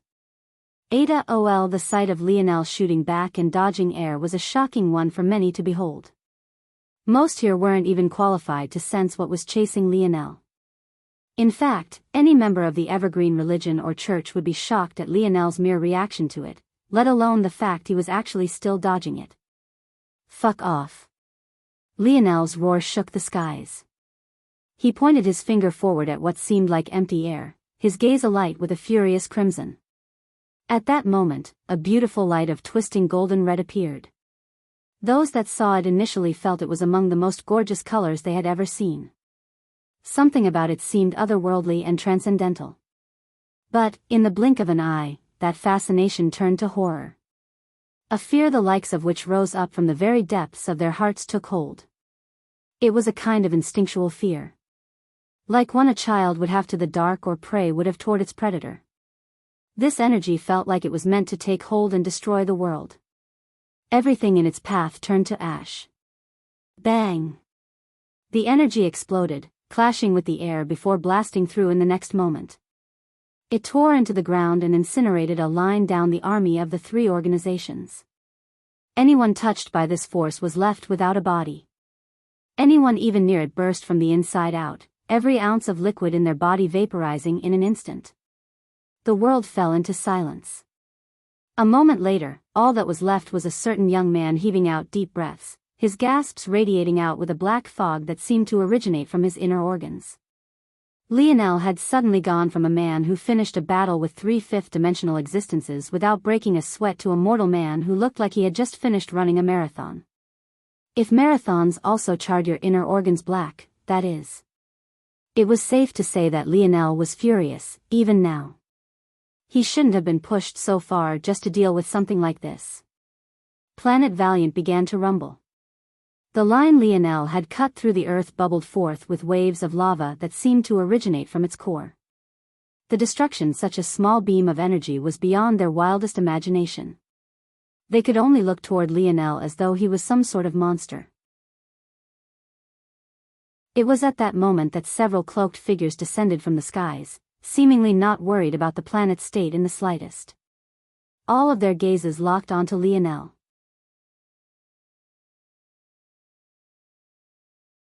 Chapter 9:12. Chapter 9:12. Forget LT. The destruction Lionel had just caused was enough to, ironically, put the fear of God in anyone. It was just an instinctual, ingrained fear that one would find it hard even to face this force, let alone fight against it. The truth was that as Lionel's body grew through the dimensions, so too did his Scarlet Star Force. To have a force known to cause the greatest destruction in his body made it a miracle that Lionel was even alive at this point. But, that was the benefit he gained for having been born with such an innate force node. One might wonder, then. Did this mean that Lionel would never be capable of using his Scarlet Star Force? If it increased in difficulty to use every time he broke through, then what was the point of being born with such a force node to begin with? The reality, though, didn't quite work like this. It could be said that rather than Scarlet Star Force shackling Lionel, it was actually the other way around. For a force to be ranked amongst the top 10 of a powerful force like Star Force, one could imagine that this wouldn't just be for lower dimensions, but especially so for higher dimensions. In fact, the ranking system was based on the highest dimension said force could reach. Scarlet Star Force was essentially a high-dimensional force, forced to restrain itself in Lionel's body to an artificially lower dimension. This meant that every time Lionel broke through, Scarlet Star Force was actually just undoing chains Lionel placed on it. What was the difference between this and Scarlet Star Force growing with Lionel? The difference was that eventually, the Scarlet Star Force would return to its original state and stop outgrowing Lionel. When that day came, Lionel would finally be able to use the gift he was born with without reserve. For now, though. Even in the 5th dimension, Lionel felt like he was on the verge of dying after having used it for just a small moment. Still, the results shock even Lionel himself. Lionel had been racking his brain, trying to figure a way out of this. But, he knew that even his current dream force wasn't enough to counter that seal. In the end, he had no choice but to bring out one of his greatest trump cards. What he hadn't expected, though, was to almost cause the destruction of the planet. Lionel had felt it. Had he been able to hold out for about 10 more seconds, he could have caused the entire planet to implode. Of course, Asking for 10 more seconds when he had barely just held it for a split moment just now was far too much to ask. But the reality was shocking nonetheless. And it happened to be a reality that these cloaked figures had all witnessed. Even as lava overflowed from the split in the earth, they only had eyes for Lionel himself.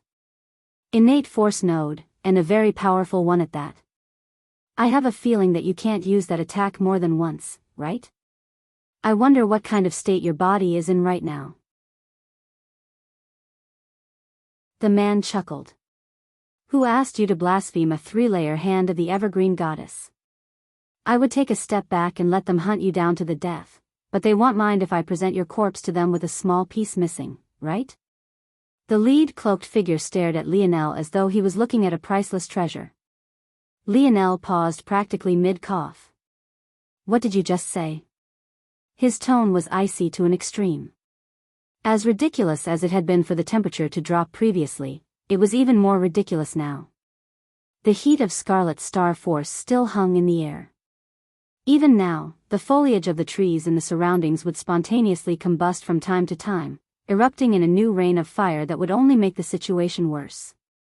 As though that wasn't enough, lava continuously pooled out from the split in the earth, forcing the youths in the surroundings to scatter and run, breaking the formation of the 3 organizations with absolute ease. And yet, the temperature still plummeted. Lionel's gaze locked onto the man before him, his fury from before still not having faded before this man dared to poke at the flames. When Lionel had learned that something of his had been taken out of his body when he was too young to do anything about it, he had already been furious. That anger wasn't satiated by his father helping him to regrow his innate force node. Rather, it was simply stored away. Lionel didn't care about the innate force node in all reality. After all, he hardly got to use it and had been living life just fine without knowing it existed. However, the principle of it all infuriated him to an extreme. He had a feeling that if he hadn't had such a powerful father, wouldn't he be dead right now? Wasn't this yet another example of the people of the dimensional verse doing as they pleased to the weak? Prattling on about survival of the fittest, etc., etc. Lionel had no idea whether his parents had already made those who did this to him pay or not, nor did he care. Even if they had, this anger wouldn't fade because it was rooted in something deeper than just himself. And yet, this cloaked bastard, come from nowhere, had actually thought to poke at that open wound. It was difficult to see the face of the cloaked figure, but Lionel could almost feel his smile spread out into a wide grin.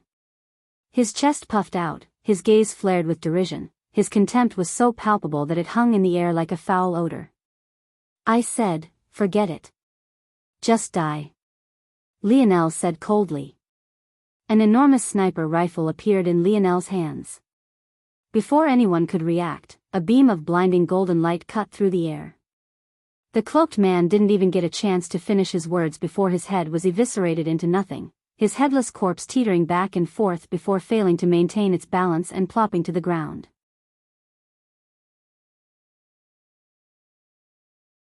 Chapter 9:13. Chapter 9:13. No longer the cloaked figures that had been standing around the leading man stood in shock. Though he had a big mouth, that man was still a Tier 4 expert. One had to understand that not all Tier 4 experts were of the same strength.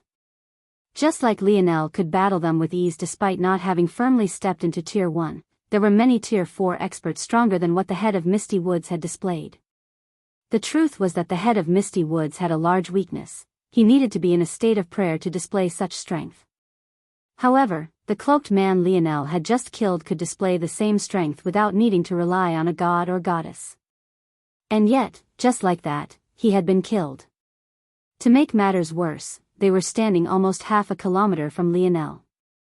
They had thought to probe him to see if he really could use that attack again or not. And yet, the result was absolutely devastating. In the blink of an eye, one of theirs had been killed.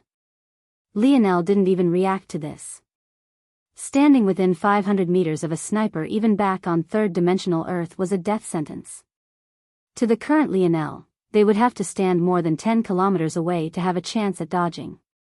Lionel had wanted to use this battlefield as a chance to gain some battlefield experience and maybe hone himself a bit. The fact he wasn't taking this seriously was almost too obvious. He hadn't activated his bronze runes nor his spear domain. He was using a wooden spear, and he had initially not even wanted to use the spear techniques he had learned previously. Unfortunately, his nonchalance almost caused him to suffer. Of course, there wasn't much he could do about being targeted by a god seal, but it still pissed him off. Then, these cloaked figures, obviously being the hidden experts the Milky Way Guild had sent, pissed him off even more. Clearly, this wasn't going to be the battlefield he got to practice on. In that case, he might as well just end this all as quickly as he could have before. With a slight shift of his barrel, Lionel's sniper rifle whirred to life again. It was unlike anything those around had ever seen. The moment it jumped to life, the barrel began to radiate with a beautiful golden light, following the pattern of force arts etched directly onto it. Before the light could make it to the end, though, several hovering discs of precious metals appeared before the barrel of the rifle, each with a slight curve of their own. Bang! The instant the rifle fired, the light charged out, coursing through these hovering discs of gold. If one looked closely, with every one it passed through, the beam of light only became more concentrated and faster. By the time it exited the last of the discs, it had a speed so fast that it was almost impossible to react to it all. In the blink of an eye, another head imploded. Run! The rest of the cloaked figures didn't dare to stay around any longer. Their hair stood on end and fear gripped their hearts. But what would running now do? With cold precision, Lionel sniped them down one after another. The last one, that Fey. I had already managed to make it more than 7 kilometers away despite how fast Lionel was shooting, and yet it didn't matter at all. He fell just the same. Lionel swept a gaze over the scattered remains of the 3 organizations' army. Are you all going to run? Or would you like me to kill you too? The army, which had already been scattered, didn't need to hear this twice. Without hesitation, they all dashed off, returning to the platform they had used to descend to the planet in the first place. They raged and jostled for position as they fought to be the first ones to leave. In the end, they ended up using far more time than they needed to eventually completely evacuate. Lionel's gaze on their backs was like the sigh of a reaper weighing down on them with a scythe. None of them even dared to look back as they rushed forward, unwilling to stay even a moment longer. Moments later, the battlefield was silent. Right then, there were several pairs of eyes on Lionel's back which seemed all too ridiculous considering the sight of lava still gushing forth before them all. And yet, Lionel seemed far more fascinating than it all. Hephaestus clutched his daggers. Raylion didn't seem to have much of an expression at all, but something within his eye told a different story. As for Sail, she felt a whirl of complicated emotions.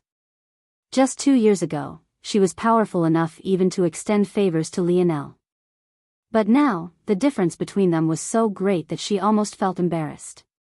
Was this the benefit of being born from such a large family? Even if Lionel didn't benefit from their resources, was just having a portion of their genes enough to warrant such an enormous gap between the two of them? Unfortunately, that seemed to be the way of the world. Lionel coughed lightly, another clump of black fog flying from his mouth. Luckily, the passive healing of his snowy star owl lineage factor had increased. Unluckily, so had his Scarlet Star Force's ability to cause trouble.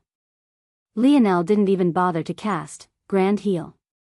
He knew that at his current level, it was absolutely meaningless. It wouldn't even heal a paper cut for him right now. He needed to research stronger spells. Luckily, his run-in with Goddess Evergreen had given him some ideas. Finally, Lionel looked up into the skies, his gaze narrowing. Without looking back, he spoke. I'm sure you all are smart enough to understand. From this day forth, Valiant Heart Mountain can no longer exist. For your own safety, I hope that none of you are stubborn about this.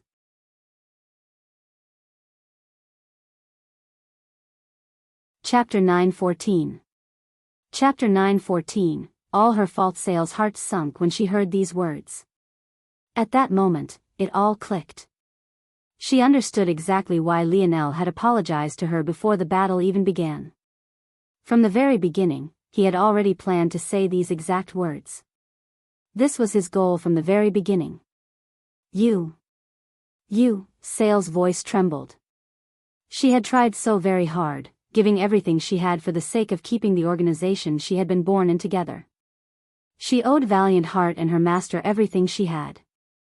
She had scratched and clawed, working herself to the bone so that she would never have to watch it crumble in her lifetime. The result of her hard work resulted in her neglecting her training. She had been so caught up in the politics that she forgot to raise her own strength. The result was her losing to Hephaestus and that reality slipping even further from her.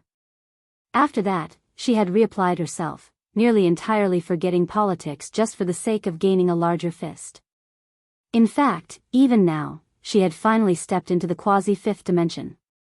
It was just unfortunate that this breakthrough often took decades, sometimes even more for those born in this region of the dimensional verse to complete. But once again, all of that was meaningless. Now she was being told the home she had done her all to protect was finished. And it would mostly be by the hands of the young man she brought here. Emotions of guilt, fury, unwillingness.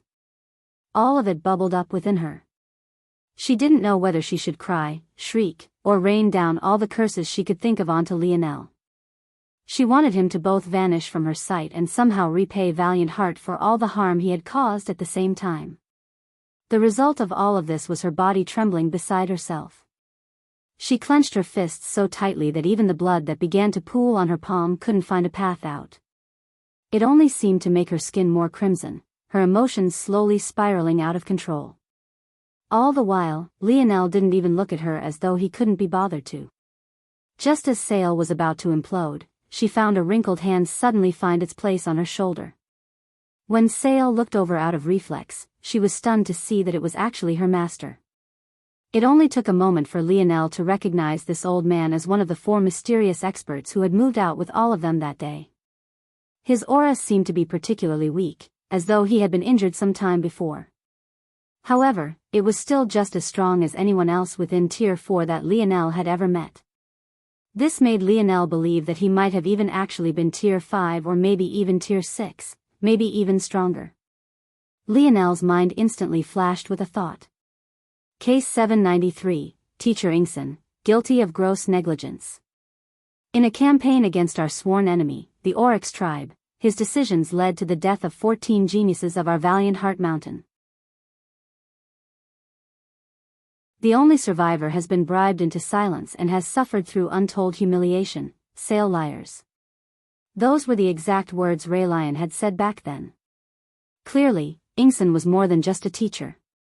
In addition, the price he had paid to allow Sale to be the only survivor wasn't small in the slightest. The old man was practically on his deathbed. Beyond this, Lionel had a feeling that those 14 geniuses weren't just any geniuses either. They might have even been beyond Raylion in talent if they could go on a mission with Ingson. The question was, then, why was Sale there? Of course, this was all just speculation. Lionel had no way of knowing these things. Thank you. Ingson spoke lightly. From this day forth, Valiant Heart Mountain will be no more. But that's enough, Sale. You're not a little girl anymore. If you want Valiant Heart to be revived one day, you just need to be strong enough that no one would dare to stop you. Sale opened her mouth to speak, but all that came out was a sob. She finally couldn't hold it in any longer and dove into her master's arms. It's my fault. It's all my fault, Ingson sighed, stroking Sale's hair. It's not your fault. This is the fault of us old men. We lost out edge and let our enemies eat away at us until there was nothing left. Ingson knew how Sale felt. She thought that everything she tried to do to help only ended in disaster. Ingson even had a feeling that if it wasn't for the fact she was so weighed down by the matters of the past, she would have long since entered the 5th dimension. Let alone Raylion and Hephaestus, Sale was probably the most talented disciple Valiant Heart Mountain had ever produced, including their founder who managed to gain the favor of a Morales family heir. Back then, Sale was too eager, wanting to skip steps and grow more powerful, more quickly. She ended up sneaking her way onto a mission she had no business taking part in. The result was the death of 14 of her seniors and her own master being heavily injured to the point of near death. Of course, Ingsen had told her many times that it wasn't her fault. Even if she hadn't been there, the casualties would have been terrible. It was a mistake on his part, not hers, that had caused such a thing. But the little girl had already internalized her guilt. And now she felt like she had done it again. It wasn't hard to point toward Lionel as the reason they would collapse now. He was, at the very least, a catalyst if not the cause. Without him, maybe they could have survived a few more centuries and found a chance to turn it all around. But with his appearance, they were finished. It was her fault again. It was her fault Valiant Heart lost 14 geniuses that would have been their chance to turn things around. It was her fault Valiant Heart's most powerful expert was so severely injured that they were no longer feared anymore. It was her fault that Lionel had been able to come here and quicken their destruction. It was all her fault. All her fault.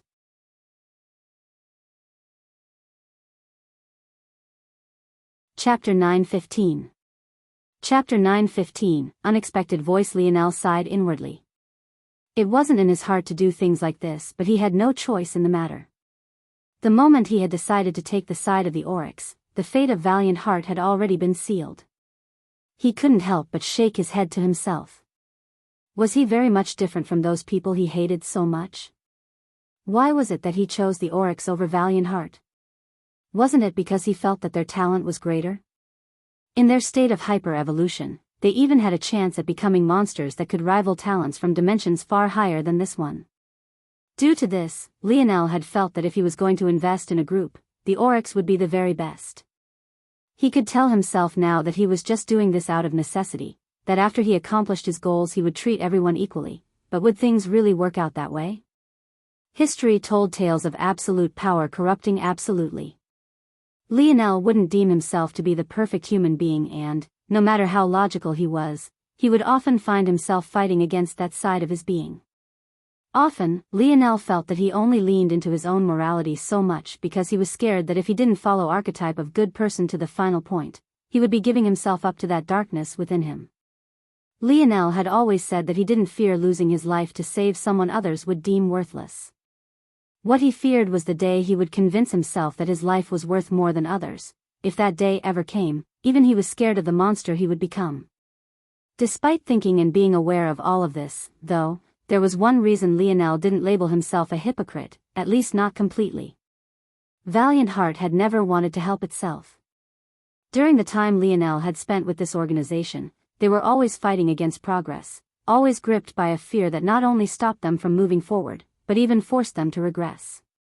Despite knowing that he was a member of the Morales family, rather than taking this opportunity to soar into the skies once more, they cowered from it, worried about the consequences choosing to place their hopes in Lionel might cause.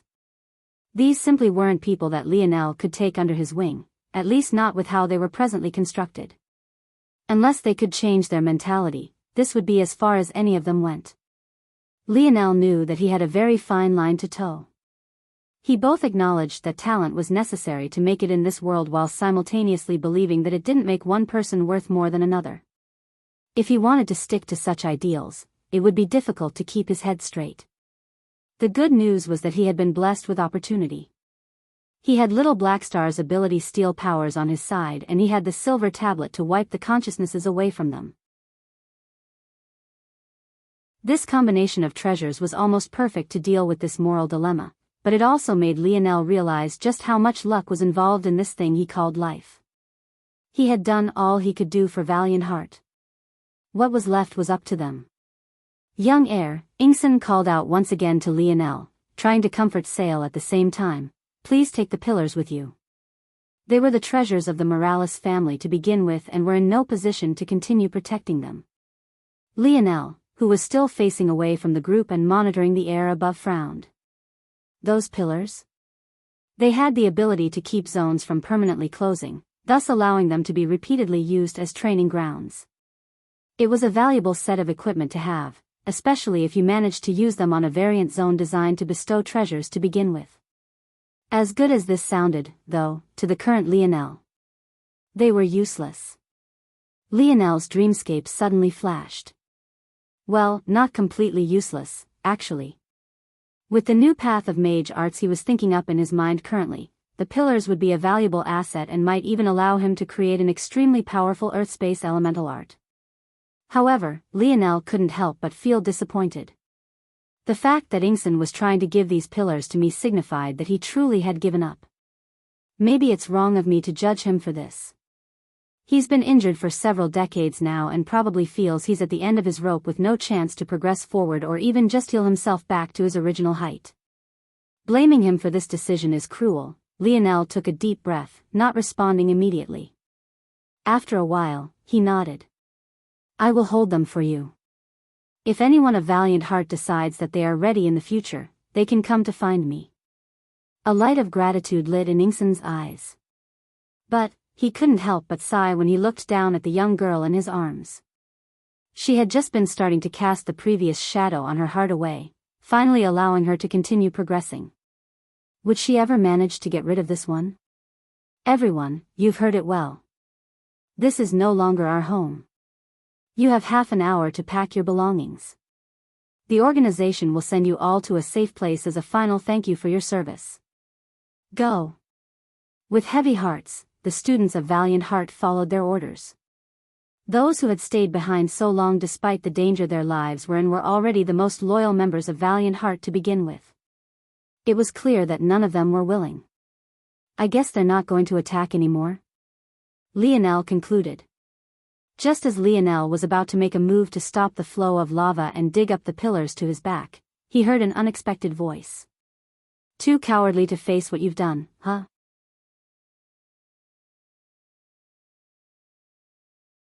Chapter 9:16. Chapter 9:16. Incisive Lionel didn't need to look back to recognize the voice of Hephaestus, of all people. Of course, Lionel knew why Hephaestus was saying these words. Lionel hadn't looked back from start to finish, so it wasn't too hard to guess that he was feeling guilty. However, it was still a bit of a surprise that Hephaestus would be the one to come to speak with him. From what Lionel could tell, everyone else had already rushed up the mountain. There wasn't even another line of defense here. It was clear that Ingson had trusted Lionel with protecting them while they went off to evacuate. But Hephaestus didn't seem to care much about this so-called evacuation. Cowardly? No. Guilty? I guess you can argue that. Lionel replied. The speed was too fast, and with a swoosh, Wang Xian was pulled into the whirlpool, like a little crucian carp that had been hooked and was violently pulled out of the water. Hephaestus snorted.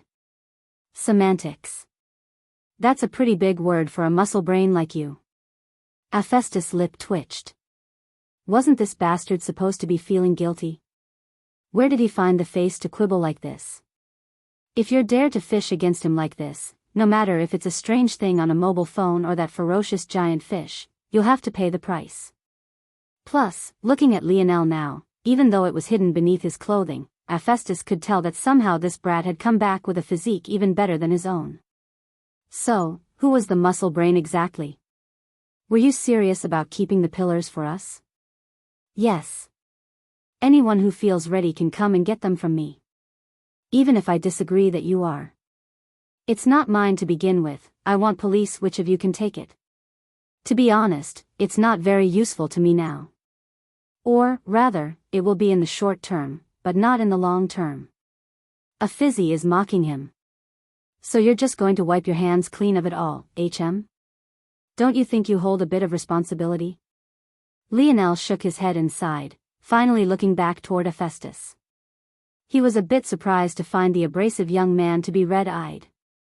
He seemed caught between tears and rage despite how calm his voice had sounded previously. Hephaestus seemed as though he might eat Lionel alive. Who knows, maybe his ability would kick in and he would gain Lionel's ability as well. Who cared if he became a cannibal if he could accomplish what he and Raylion had always hoped to accomplish? Then, it was noisy and motionless. Instead of reviving here, it chose to disguise it. However, he didn't move. He knew that he was no match for Lionel 2 years ago, let alone now. He would just be setting himself up for death. Unlike Sale, he still hadn't given up. Raylion was too prideful to ask anything of Lionel. But he, as Raylion's right-hand man, would scratch and claw for anything he thought could help his brother rise to the very top. Lionel stared into Hephaestus' eyes for a long time. Despite the bestial aura radiating out from the latter, he seemed completely unmoved. If one's piece of sword energy can't solve the problem, then take a few more pieces. Wang Xian is going to kill it. Aren't you the one who's very cowardly now? Lionel spoke. Why are you beating around the bush? Just say what you want to say. What's there to be scared of? Hephaestus' jaw clenched. If a gaze could murder, Lionel would probably have died 10 times over. It's impossible for us to progress on our own. We'll always be labeled as the disciples of valiant heart. The other students might be fine, but those like Sale, myself and Raylion are too famous. We'll never be able to escape that label. No one would let us join their organization, and that would just be the bright side. The more likely scenario is that they'd offer us up to the 3 organizations or the Milky Way Guild to curry favor. Stop beating around the bush. Lionel repeated. Hephaestus' eyes were practically spewing fire at this point. Take responsibility. We will fight for you and even help in your air wars. We just want resources to help us grow. If we're left like this, we'll never be able to reach a point where we can take those pillars back. Hephaestus had expected Lionel to pause for a moment and think about it. After all, even if they couldn't compare to Lionel, they were still great talents, right? Even ignoring Sale and Raylion, he, himself, was mostly limited by the caliber of beast he got the chance to eat. Hephaestus was slotted into the Swallower Ability Index, which was also separated into 5 stages. Speed, Efficient, Blackbody, Steel, and Dimensional Gut. Speed allowed one to digest at impossibly fast speeds.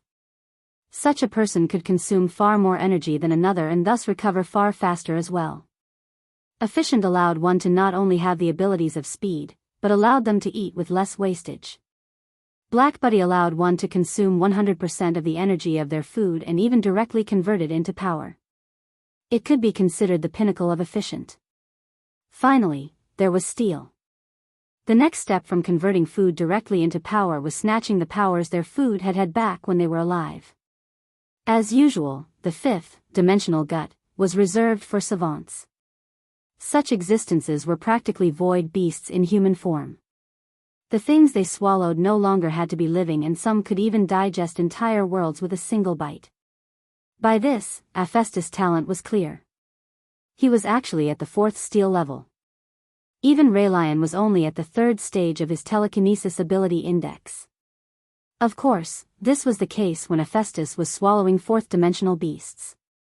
But, who was to say he couldn't do the same with 5th-dimensional ones as well? After all, he had never had the chance to try. This was all to say that Hephaestus thought Lionel would at least think about it. But, Lionel didn't hesitate in his reply. Not only did he not hesitate, it was sharp, incisive, and left no room for rebuttal. After hearing it, Hephaestus was stuck in limbo, forgetting even the fact that he should have been enraged. He almost couldn't believe what it was that he was hearing to begin with. He was that close from asking Lionel to repeat himself. Absolutely not. I will not accept murderers into my people. As far as I'm concerned, you deserve to die.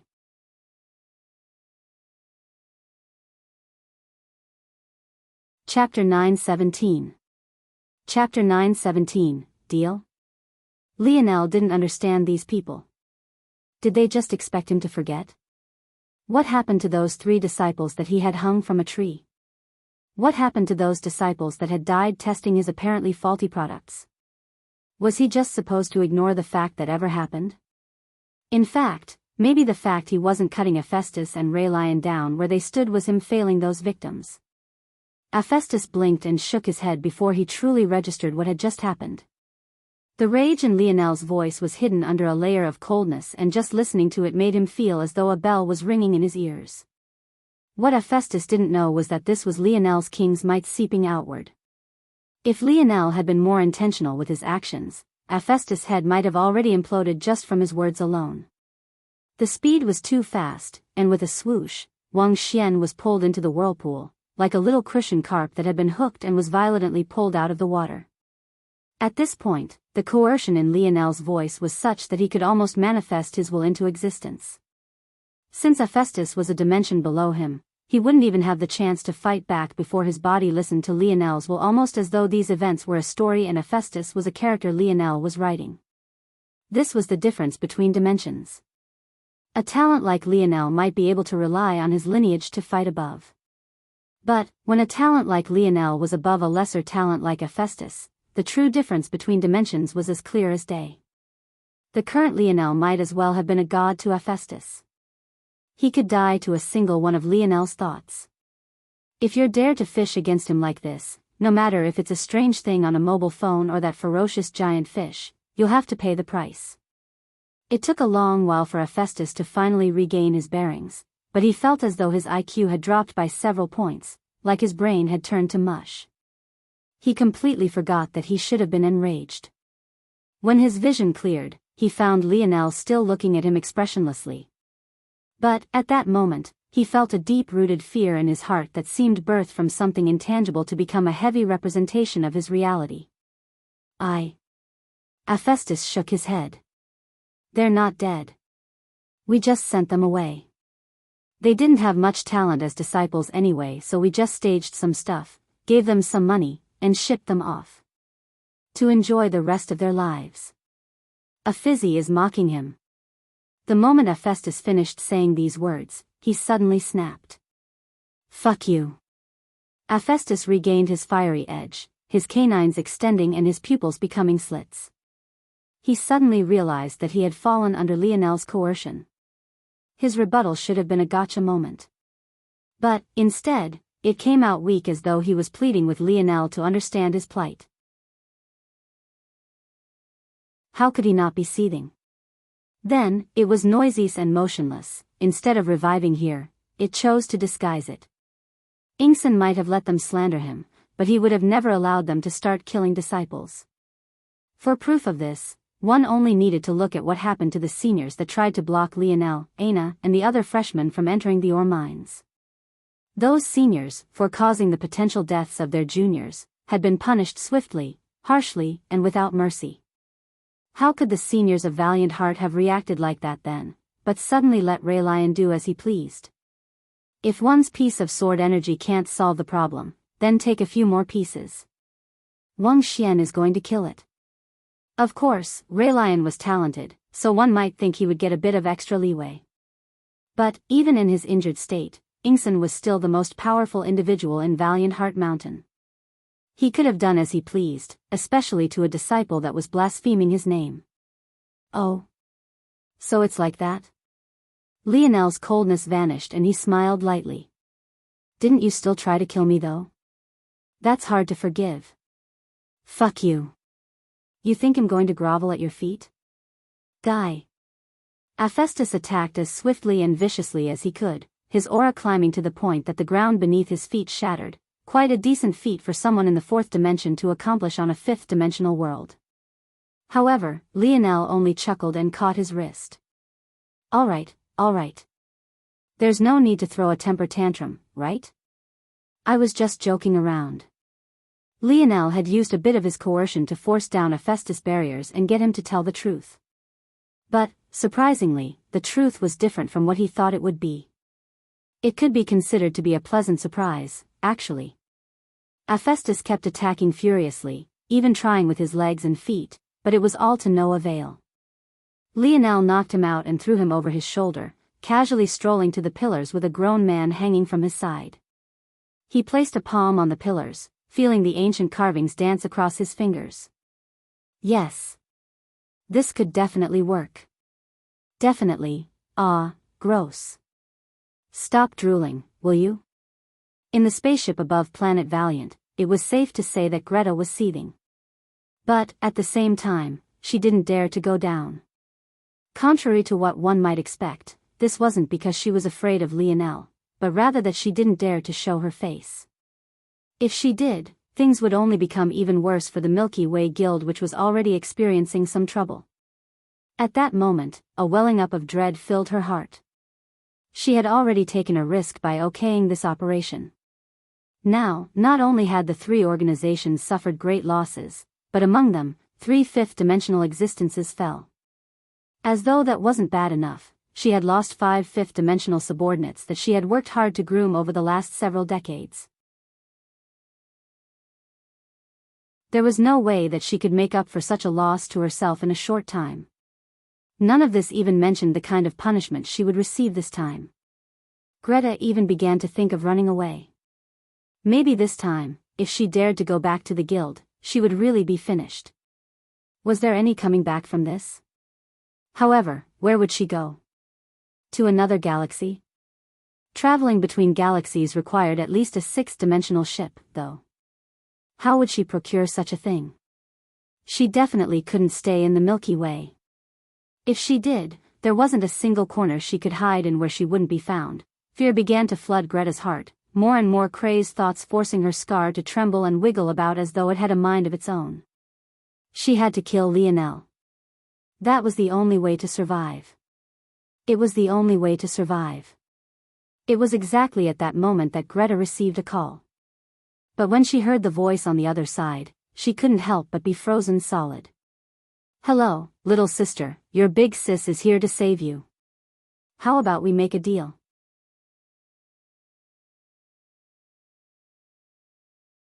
Chapter 9:18. Chapter 9:18. Blasted open sail stood in a training room, her expression quite blank. Dried streaks of tears left trails of salt down her cheeks, but she didn't seem to notice. She had lost count of how much time she had spent in this training room. It was quite funny, she had made so little progress despite how much time she had put it. At the same time, as much as she would miss Valiant Heart Mountain, she probably had the most memories in this place as opposed to any other, this bland, gray-walled, vacuous space. As for packing her things up, Sale realized that there really wasn't much to take. When it came to the resources, she decided to let those lesser than herself have those things. When it came to her personal things, all of the most important items were in her storage ring anyway. She just wanted to stand here. The speed was too fast, and with a swoosh, Wang Xian was pulled into the whirlpool, like a little cushion carp that had been hooked and was violently pulled out of the water. Sale forgot about the half-an-hour time limit and just stood without a word for a length even she wasn't aware of. It wasn't until there was a sudden click at the door that she snapped away, turning her head over. But, when she saw who it was, she simply looked away, her gaze remaining blank. "What do you want?" she asked. In her mind, she thought her voice would come off colder. But the reality was just that it sounded quite broken and hollow. She didn't have enough energy to put up a tough front. She just turned away, not facing the person. If you're dared to fish against him like this, no matter if it's a strange thing on a mobile phone or that ferocious giant fish, you'll have to pay the price. This person was, surprisingly, Ray Lion. "Are you done?" he asked. The words in context sounded like he was asking about Sale's state of packing. But both of them knew quite well that Ray Lion was actually referring to something far deeper than just this. A fizzy is mocking him. "Isn't that exactly what you wanted?" Sale replied. "For me to give up and hand everything to you? Well, now you've gotten your wish. Congratulations. Enjoy these empty walls none of us can protect." Ray Lion didn't answer for a long while as the two stood in silence. "You aren't the woman I've been chasing after." Then, it was noisy and motionless. Instead of reviving here, it chose to disguise it.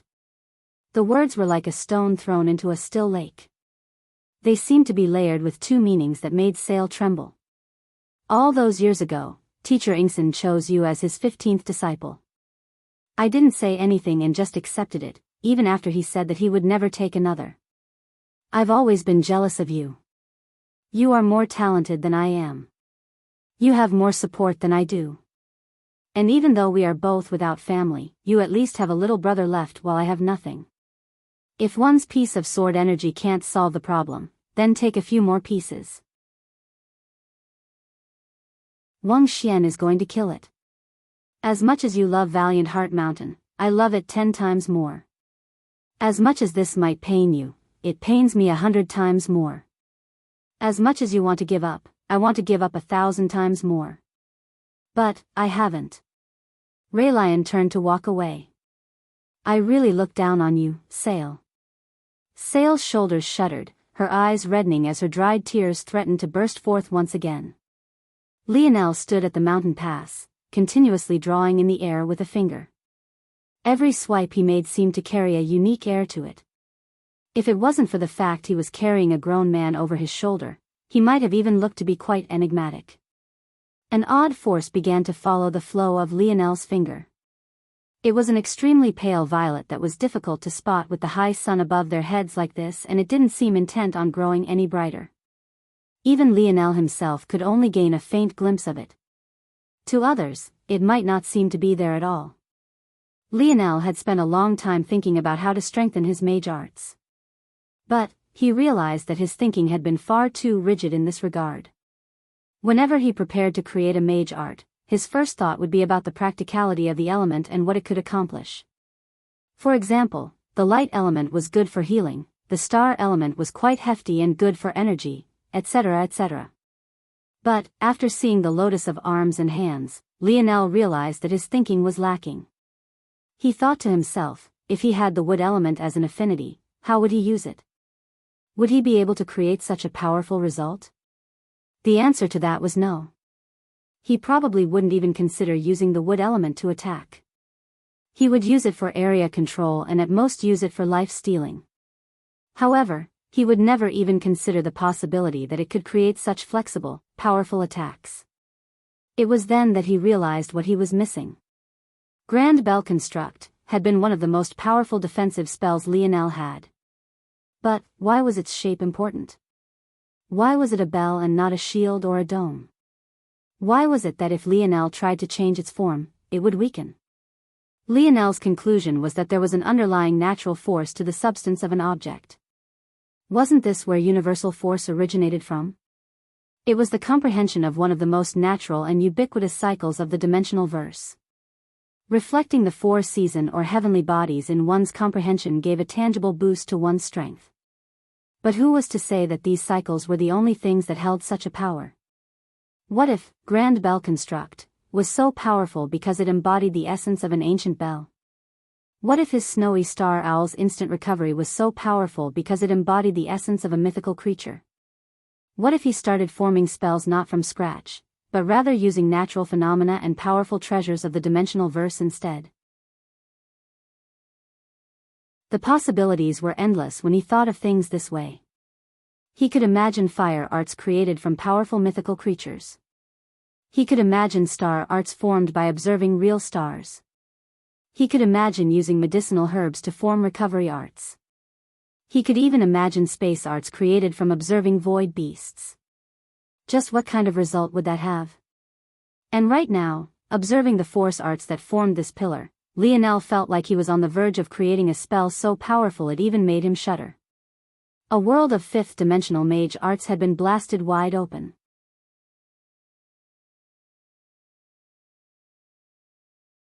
Chapter 919. Chapter 919, something within Lionel clicked. If one looked within his dream world, it would be possible to find a partially complete dream sculpt of the Valiant Pillars. The truth was that the Valiant Pillars weren't a simple treasure. They had aspects far above the fifth dimension to their design, and obviously Lionel didn't have the time to dream sculpt all of it, nor would there be a point to. After all, in his current state, the best mage arts he could use would be in the fifth dimension. Luckily, Lionel's skill in dream sculpt had increased. He was able to lower the resolution of portions that would slow his progress and sculpt the parts he needed in the highest resolution possible. This technique not only allowed him to dream sculpt things with greater speed, but it also left him with just enough information to go back and complete the dream sculpt later should he need it, using the parts of lower resolution to deduce a higher resolution result. The speed was too fast, and with a swoosh, Wang Xian was pulled into the whirlpool, like a little cushion carp that had been hooked and was violently pulled out of the water. This dream sculpt had been completed by Lionel long ago. In the past several minutes, he had been using it as the foundation for a new mage art, his finger continuously sweeping through the air. Fascinating. King's might makes it easier for me to see through the essence of something and capture what makes it. Then these mage arts would probably benefit from having King's might incorporated into them. Lionel took a deep breath. Valiant seal. If you're dared to fish against him like this, no matter if it's a strange thing on a mobile phone or that ferocious giant fish, you'll have to pay the price. In that moment, all the wind of the world seemed to freeze as though time itself had come to a halt. The air itself solidified, compressing onto itself in layers and making it harder and harder to move. Just then, the ground began to tremble. Something began to rise from beneath the surface, forming a dome of earth at first and quickly refining itself into a polished cylindrical construct. The moment this odd pillar began to manifest, the impact on the world it had accelerated. By this point, the green leaves of trees stopped swaying, the grass no longer rustled, and even the lava that had been flowing in the area came to a grinding halt, not moving forward a single inch more. A fizzy is mocking him. The pillar had only risen half a foot out of the ground when Lionel cut his force off, forcing the spine-tingling phenomena to come to a stop. Lionel coughed, his charred organs acting up again. Toward this, he could only shake his head. If he was still in the fourth dimension of his metal body, he could probably try absorbing some star core, refractive gold, or blazing night to heal himself. But he had already broken into the fifth. He wasn't sure if those fourth-dimensional ores would still have the impact he wanted. Then, it was noisy and motionless. Instead of reviving here, it chose to disguise it. The good news, though, was that those combination of ores had indeed helped his body to withstand his Scarlet Star force a bit better. If not for this, his metal body, which currently couldn't even truly be considered Tier 1, wouldn't stand a chance. I need to find fifth-dimensional ores very soon. I also need to heal myself. It seems that the Force Crafting Guild really is the place I have to go. But maybe, Lionel narrowed his eyes. His experience with creating Valiant Seal taught him a few things. If one's piece of sword energy can't solve the problem, then take a few more pieces. Wang Xian is going to kill it. First, with a reference to work with, creating new mage arts was far easier and tens of times faster. This was probably the inverse for someone else, but for Lionel, who had his dream sculpt ability, it wasn't a problem in the slightest. In fact, it could be said that Lionel practically had a cheat code toward creating mage arts now. The second thing he learned, which was a proxy to the first, was that these mage arts he created would be far more powerful, not to mention having far less drain on his stamina. This latter conclusion was a surprise to Lionel, but he came to understand after a moment. When Lionel deduced the creation of new mage arts, he was building something from the ground up. In addition, though he could streamline the process later, this would often weaken the effective result of the mage art. Lionel's attempts at building mage arts from the ground up resulted in overly elaborate, though quite beautiful and intricate, constructs. Unfortunately, that made it so that they took time and effort to draw in battle. To Lionel, it was still possible due to his abilities. But, just because he could do it didn't mean that he should, even if he could often quickly replenish the dream force he used thanks to his stars. However, now, with King's might involved, Lionel only had to use half the dream force he would have to otherwise. Coupling that with a far less complex mage art overall, and this resulted in an added ease that could be measured in tens of times. Of course. This was only in comparison to if Lionel had to build up a mage art from scratch that accomplished the same goal. Just now, Lionel had felt that if he completed the cast of Valiant Seal, it would have taken up 10% of his stamina, and that was just with the formation of one pillar. He had already calculated that for the best, foolproof method of use, he would need to form 4 pillars. That meant a single cast of Valiant Seal would take almost half of his stamina up. And that was the simplest form of Valiant Seal, with much of its more complex portion drawn out in low resolution. On the other hand, if he used his original method, he would have needed to wait until he reached the peak of the 5th dimension to even dream of casting it at all. If that was the case, what Lionel needed to think of wasn't new mage arts to use, but he rather needed valuable references that were worth him creating mage arts based off on. With a thought, Lionel took out a special herb he had had with him for years. Back during the Hive Island event, he managed to plunder this herb. Three-vein mending weed. Lionel remembered his curiosity back then quite well. He wondered if he could incorporate the natural force arts of this quasi-black-grade herb into his armor to give it self-healing properties. Of course, back then, he hadn't known enough about his divine armor to know that it was naturally ingrained with such an ability to begin with. Now that he thought about it, he had definitely been really close to using nature as his muse back then. This was just a quasi-black-grade herb. But it was a good test to see just how powerful this new method of force art creation was.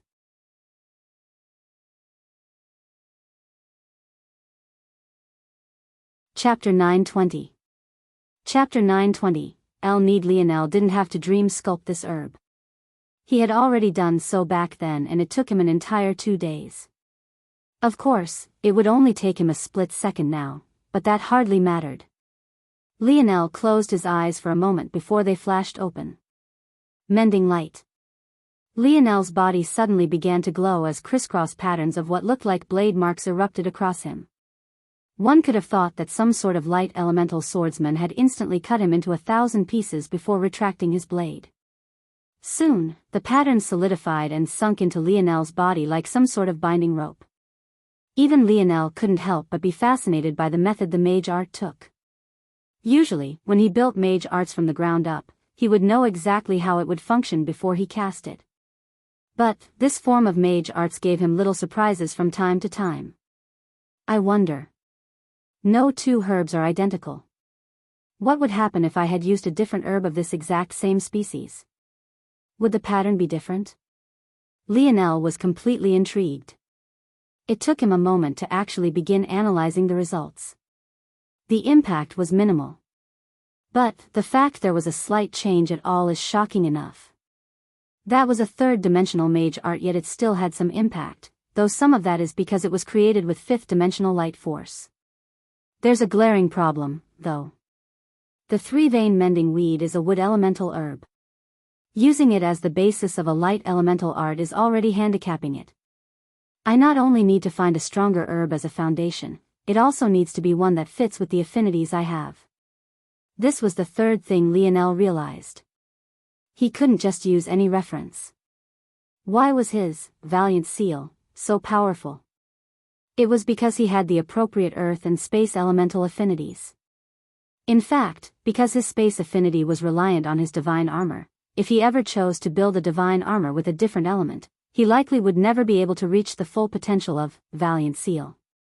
That was something he needed to be aware of. This path. It's excellent. Lionel found himself to be quite excited about this. But at the same time, the dread of missing out creeped back up again. If he hadn't run into the head of Misty Woods and he hadn't been forced to use his religion in a bid against him, how long would it have taken Lionel to have this breakthrough? There was just so much of this world that he had no idea about. Holding myself up and thinking of ways to accelerate my strength will never work. I need to experience the world. A groggy voice suddenly caught Lionel's attention. Hey! Hey! Hey! What the hell is this? Let me down. Let me down right. Lionel let Hephaestus go, causing the latter to fall right onto his large nose. It was safe to say that Hephaestus was furious. First he had been humiliated by Lionel. Then he had been easily defeated. Then, as though that wasn't bad enough, he was held up like a sack of potatoes, then dropped to the ground like trash. He jumped to his feet. Though his nose wasn't broken, as it would take far more than just that to harm his body, it still began to bleed, making his fury funnier than it should be. Just when Hephaestus was going to implode, he and Lionel both noticed a figure descending from the skies. Flying was a difficult thing to do unless you had an ability or a treasure that helped you. Clearly, this person was among the former group and had an ability. It didn't take long for Lionel to realize that it was Raylion. Raylion touched down to the ground, standing exactly 2 meters from Lionel and the furious Hephaestus. He was just as apathetic as ever. This was the same expression he had worn even after Aina had beaten him all those months ago. He just seemed unmoved by most things. Let's go, Hephaestus. Ah. But. Hephaestus had gone through all that trouble to lower himself and ask Lionel to let them join all so that Raylion didn't have to do the same.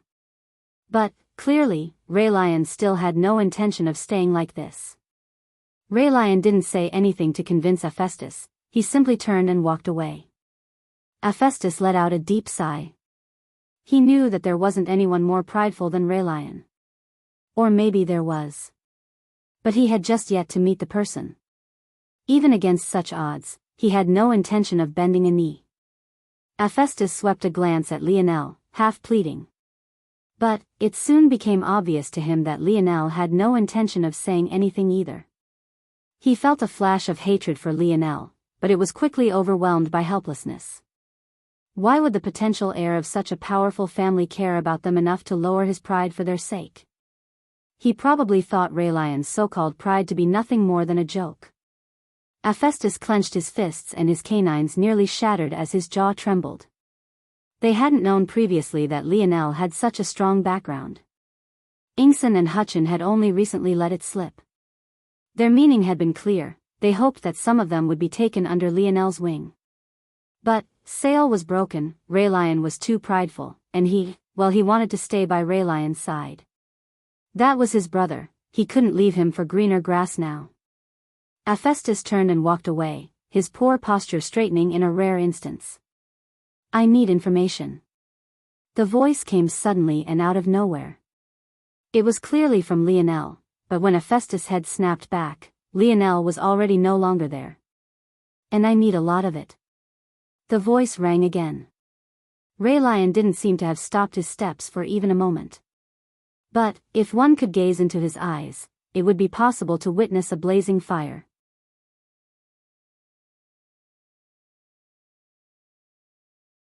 Chapter 921.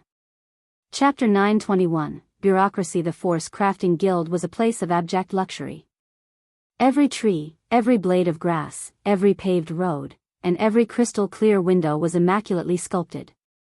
Not a single thing was out of place and the pompousness could almost be smelled through the air. Although Lionel had never been to the capital of Earth while war wasn't raging, he had always imagined that it was like this. However, even to his imagination, this place felt like a bit too much of an exaggeration. Every person he passed by seemed to want to make sure that their status was plastered for all to see. They wore their badges prominent to one chest and their affiliations just as proudly to the other. Their noses were practically so high in the air that they didn't even bother to look down on Lionel for dressing so casually. How could they? Their gazes were enraptured by the skies above. It was a miracle that they weren't constantly bumping into one another on the road. Clearly they weren't looking where they were going to begin with. It could be said that the only good thing about this place was that the air was exceptionally pure and clean. There was even a slight fragrance to it that reminded Lionel of a bakery, but it also wasn't overwhelming to the point it was taking up all of his senses. In fact, it was barely noticeable at all. That, though, was where all the good stopped. The moment he had stepped foot into this place, he had been under scrutiny. First, at the gates, he was scanned from top to bottom. The check was even more invasive since he didn't have a crafter's badge or an affiliation to name. They checked everything from his age to his dimension level, and at some point he was certain the formation they had active took a scan of his teeth as though they might need to identify him when he died. After dealing with that ridiculousness, he needed to deal with filling out a questionnaire that would put any security detail at an airport to shame. Not only did he need to state his purpose, how long he would be here, etc., there was even questions asking him about how often he might need to use the bathroom. When he asked the attendant why they were asking such ridiculous questions, he received an answer from a completely straight-faced lady that said, "We don't want needless waste from outsiders." It was like they thought Lionel taking a dump would shift their ecosystem for the worst. But, now that they were being so insistent, Lionel almost wanted to lay a deuce for the ages. He had never seen a place more pompous in his life. It made him feel the urge to piss from some tall walls. He had wondered why even his father's training program hardly mentioned the Force Crafting Guilds, and now he had a pretty good idea why. Lionel still remembered clearly the killing intent in his father's eyes when he mentioned treating little Tolly like a friend and companion, not a tool. That fury had to stem from somewhere, and if Lionel had to guess, it was most definitely from this place. Halt. This region is for crafters alone. Common citizens are not allowed to step foot into this region. Tall guards wearing the most ridiculous golden armor stunted with diamond Lionel had ever seen stopped his forward progress. Shaking his head, Lionel presented his documents. He had already gone through all that trouble of filling out those papers, something that had taken up almost 12 hours of his time, so he wouldn't run into trouble later. At least now, it was all prepared and ready. He just wanted to get this over with as soon as possible. After all, he was still in constant pain. Having your inner organs charred to near ash was not a good feeling. If he wasn't dulling the pain with dream sense, he might not even be standing right now. I've come to take my Force Crafter exam. Lionel spoke. The guards, each of whom was difficult to look at straight due to how blinding their armor was, looked Lionel up and down. As though seeing him for the first time, they scrutinized his clothing and demeanor. It became clear quite quickly that they weren't impressed with what they saw. One of the guards was about to speak when another pressed a hand to his chest, stopping him. The two made eye contact and a look of realization dawned upon the latter as though he suddenly remembered something. The Force Crafter exam won't be taking place today. Come again another time. What? Lionel was stunned. He wasn't paying very much attention to the actions of the guards because he thought it was all just a formality. But, when he heard these words, he was stunned. Lionel had just gone through customs to enter this city. According to all the stuff he had filled out, that was his purpose in this place. With how strict the rules were, if he couldn't become an official Force Crafter, he wouldn't be allowed to stay. But, if he wasn't allowed to stay, that would mean he would have to come back and repeat this process all over again tomorrow. Not only would that mean another day of this pain in his organs, it would also mean that he would have to use another 12 hours to go through all that bureaucracy once again. As though that wasn't bad enough, who's to say they would even allow him through this time? He had read through the entire sheet and there was a question about how often he had visited the Force Crafting Guild city in the past. Lionel had no doubt that the fact his answer was 0 weighed in favor of him entering. What if there was a hidden cap on the number of times individuals could enter this place? Wouldn't he be screwed, then? Lionel's gaze turned cold when he thought through all of this. Why?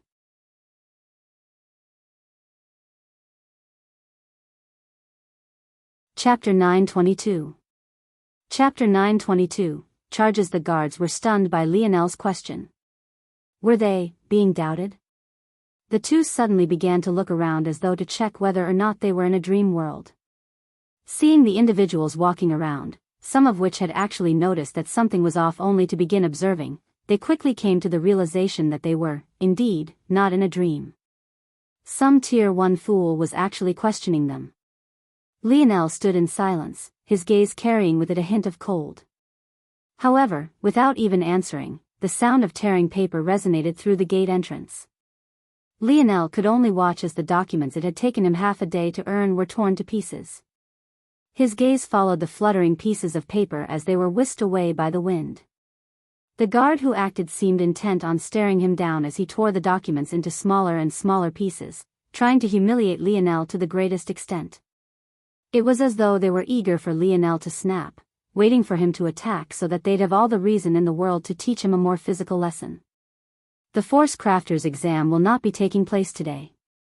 Come again another time. The words were repeated by the sneering guard.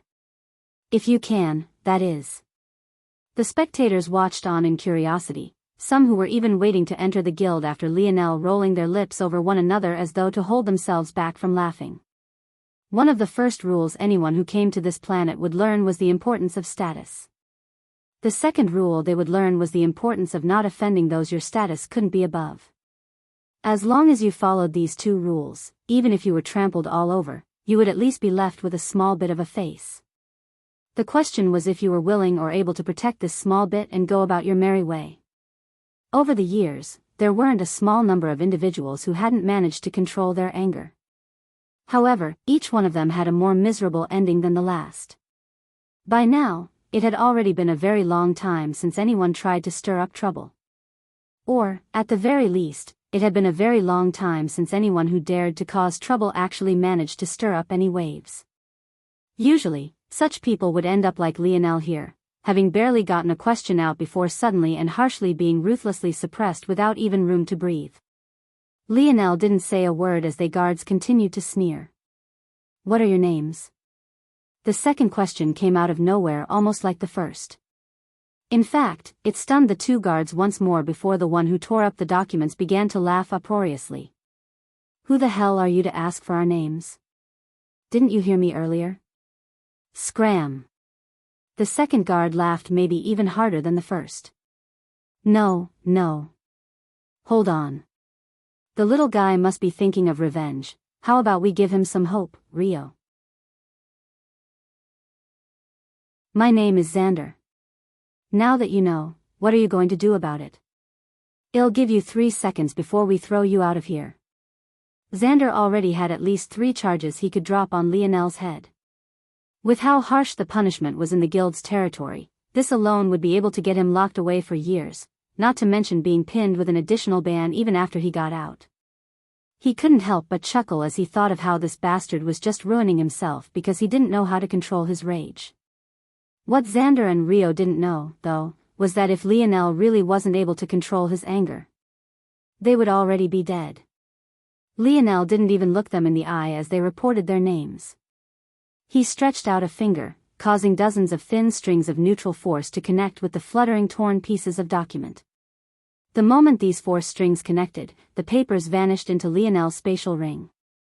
Xander and Rio put on odd expressions when they saw this. What was the point of that exactly? They were more baffled by the action and didn't even register just how much skill it would have taken to replicate what Lionel had just done. Do you know how many monitoring force arts there are in this region? Xander? Rio? Lionel asked a third question. The two guards frowned, but this time, Lionel didn't let them answer as he began to point. There's one at every street corner. Given their scopes, there were 4 that had a vantage point toward this location. There are 2 at the top of this very gate, that makes 6.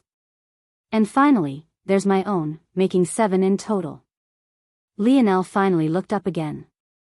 But, even when his gaze met theirs, it felt as though he was seeing right through them, as though they weren't truly worthy of him gazing upon them. Do you know why I bothered to tell you all of this? The reason is quite simple. Lionel's fingers flipped over, suddenly revealing a piece of torn paper pinched between 2 of them. On this torn piece of paper, there was a symbol that looked like it had just been freshly stamped. Clearly, it was an authentication seal, something that represented the guild's bureaucracy department. What do you think the punishment for destroying government documents is, exactly? The 2 guards froze. Back in a certain office, a young woman with a cold expression sat at her desk, reviewing some things. She had her hair up in a neat bun without even a single strand out of place and skin-tight office clothing that clung tightly to her curvaceous body. However, with her expression, it was hard for anyone to sexualize her. Suddenly, she froze.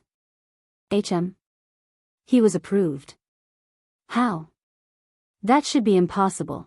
Before the young woman could even investigate, a man with an expression just as cold walked into her office.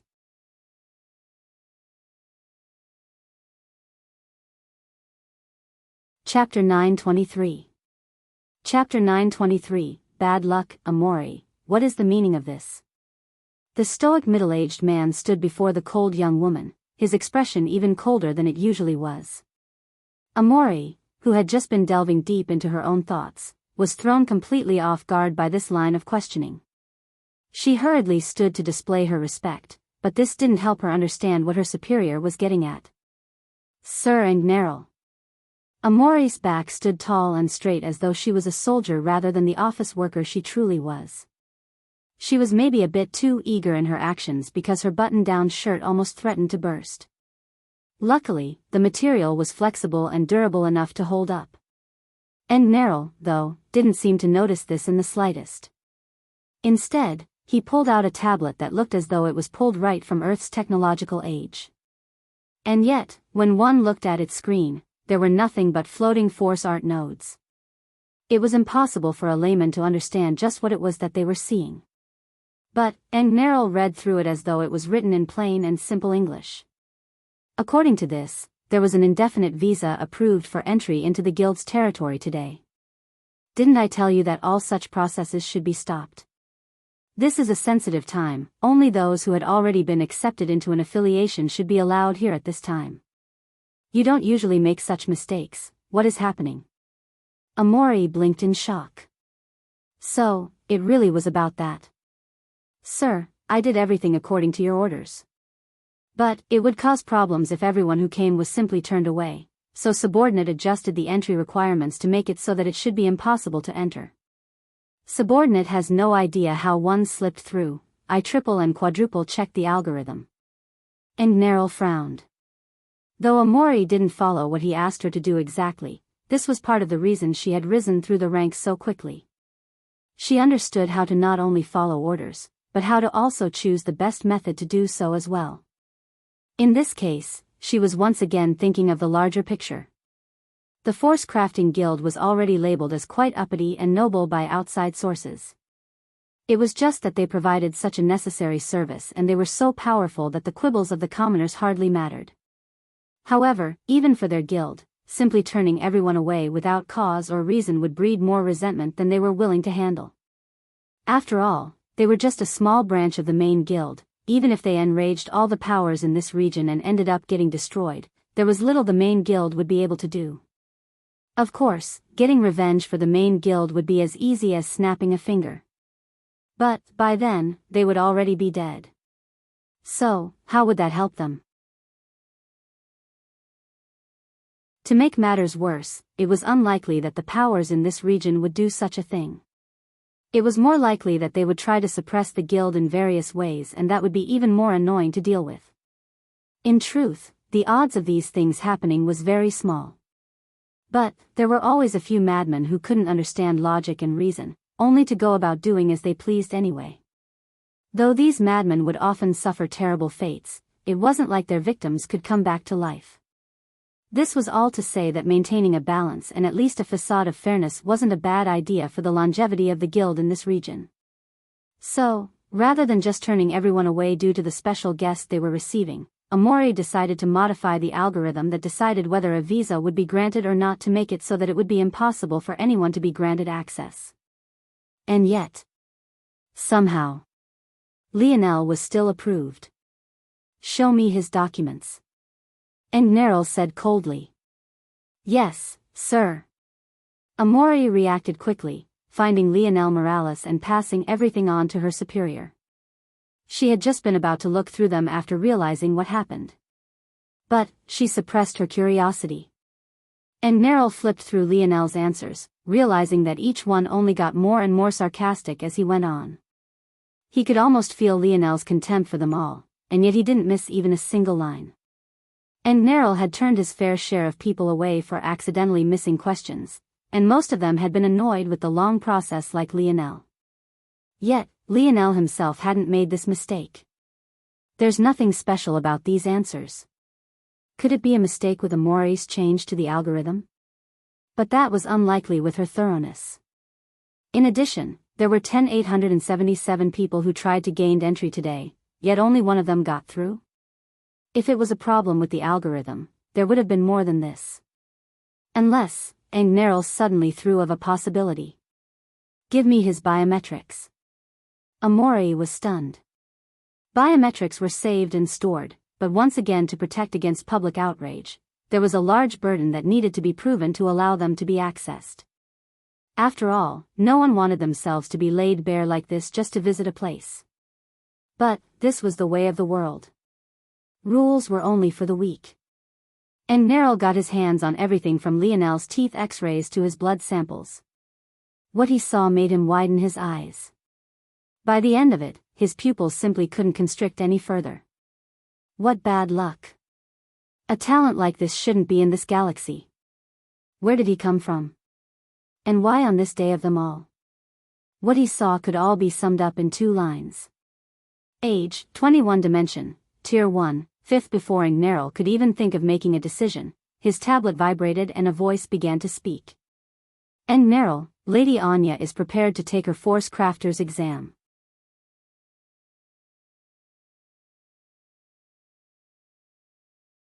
Chapter 924. Chapter 924, Blood. Mercury. Lionel stood before the gates indifferently. Did he think that this would be enough to make it in? Quite frankly, he doubted it. However, he had to try no matter what. The truth of the matter was that the greatest issue he was facing weren't his injuries or even the time it would take to go through this process all over again. Of course, these things were major problems, but they weren't existential. The main issue was that this might be one of the only chances he ever got to enter the guild normally.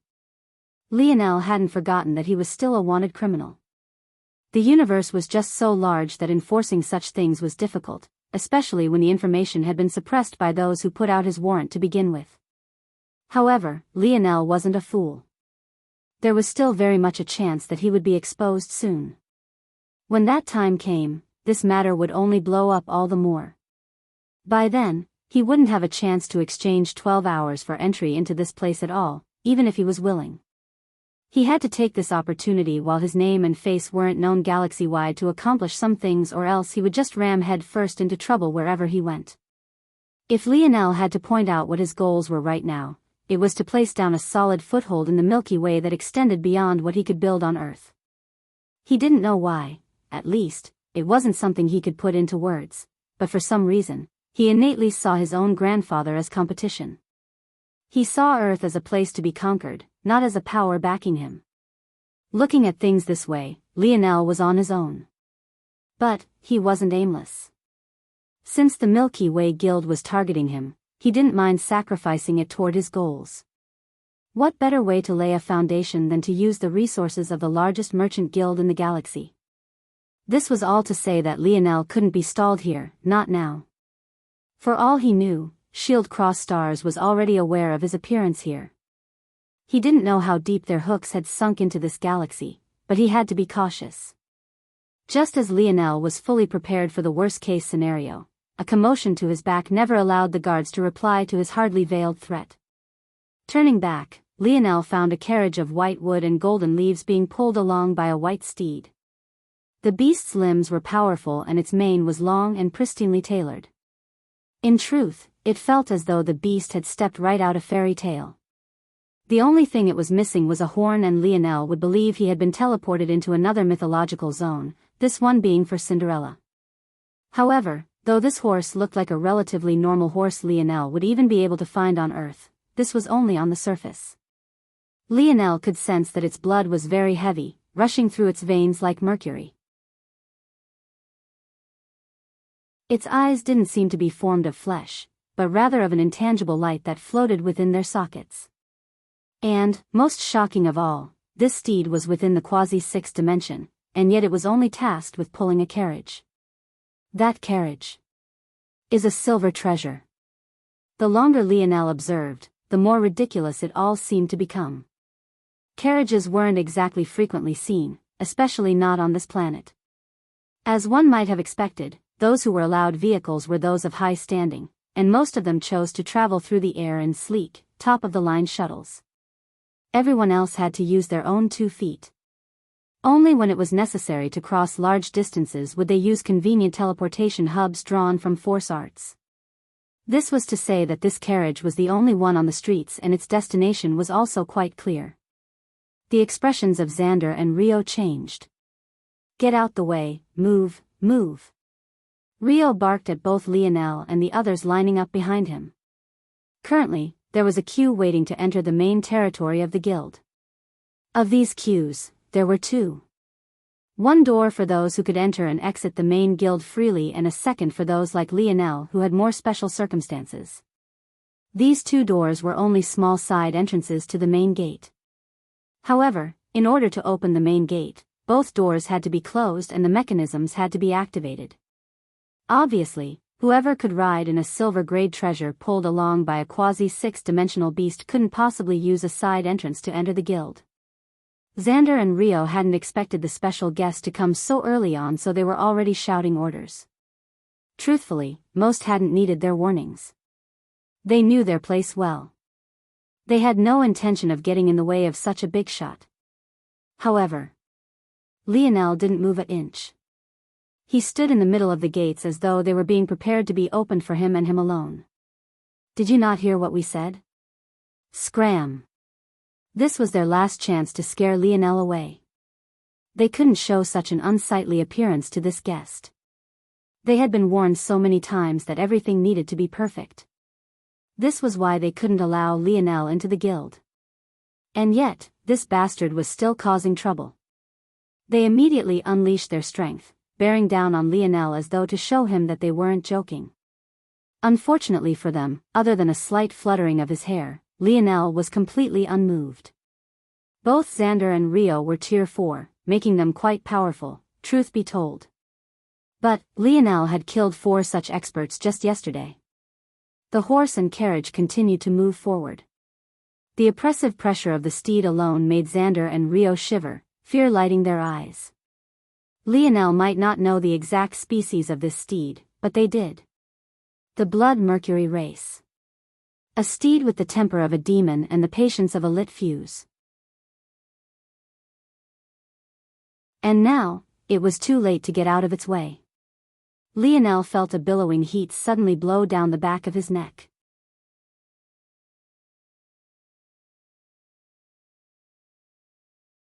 Chapter 925. Chapter 925, Lady Anya. Lionel's hair wafted beneath the wind. He could tell that if it wasn't for his innate fire elemental affinity, this breath alone might have been enough to scorch his skin. He turned back, an indifferent look lighting his eyes. It was as though he couldn't see the fear in the guards nor the surrounding experts. When Lionel's gaze met the steed's, the latter trembled slightly, its nostrils flaring and its body tensing.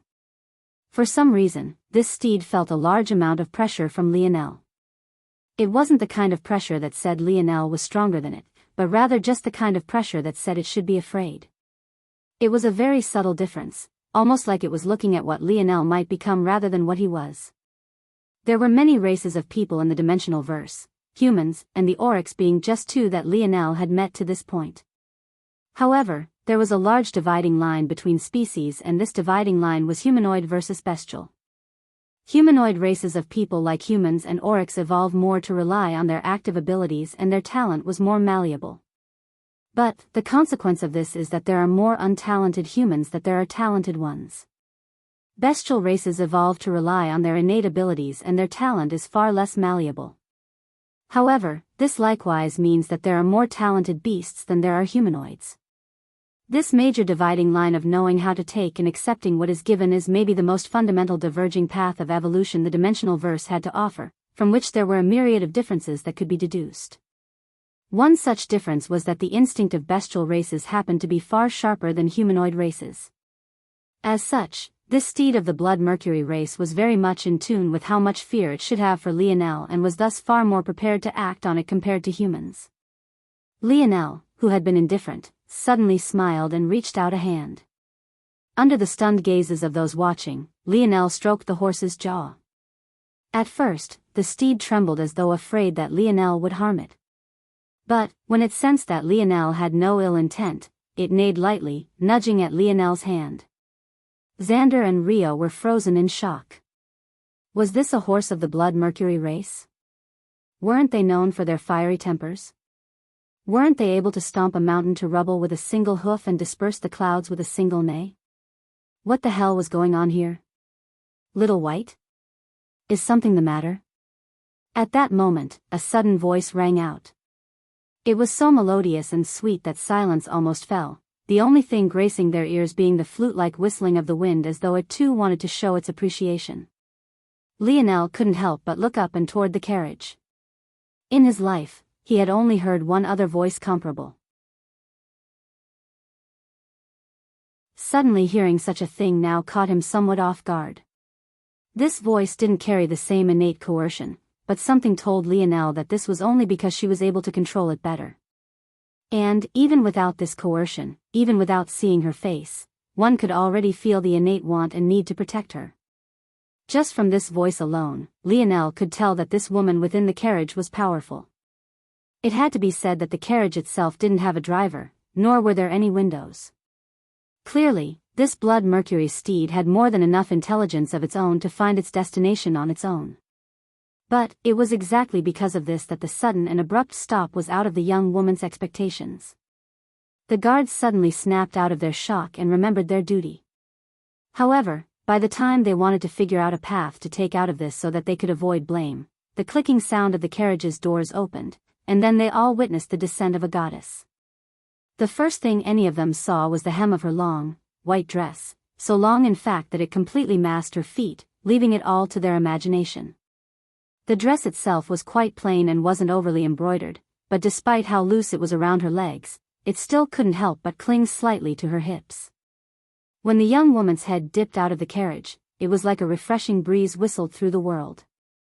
The sun seemed dimmer, the skies more somber, even the beautiful streets of the guild paled, unable to match up. And this was all despite the fact this young woman wore a veil. Her long white hair fluttered, disappearing into the folds of her dress. A pair of golden eyes looked around curiously, an innocent twinkling within their depths that made one hope no harm would ever come to her. The only patches of her soft, fair skin one could see were upon her forehead and her slender, swan-like neck, and yet it was still enough to entice the masses. The young woman blinked when she saw Lionel petting her horse. She knew well the kind of temper her little white had. It didn't even allow others to get close, let alone touch her. This was a shocking scene, indeed. Ah! Lady Anya. I'm sorry for failing to greet you. At that moment, several powerful auras surged out from the guild, each wearing aggrieved expressions as the large gates were finally opened wide. This Lady Anya was really too difficult to get a read on. She had just informed them minutes ago that she wanted to take her exam now, yet she was already here. She didn't give them time to prepare much of anything. All this time, though, Lady Anya, who was still part descended and part not from her carriage, continued to look at Lionel with an almost childlike curiosity in her eyes. Who are you? Why are you in Lady Anya's way? One of the elders immediately snapped upon seeing Lionel's back, her aura bearing down with the pressure of a Tier 7 existence as though she had every intention of slaughtering him where he stood.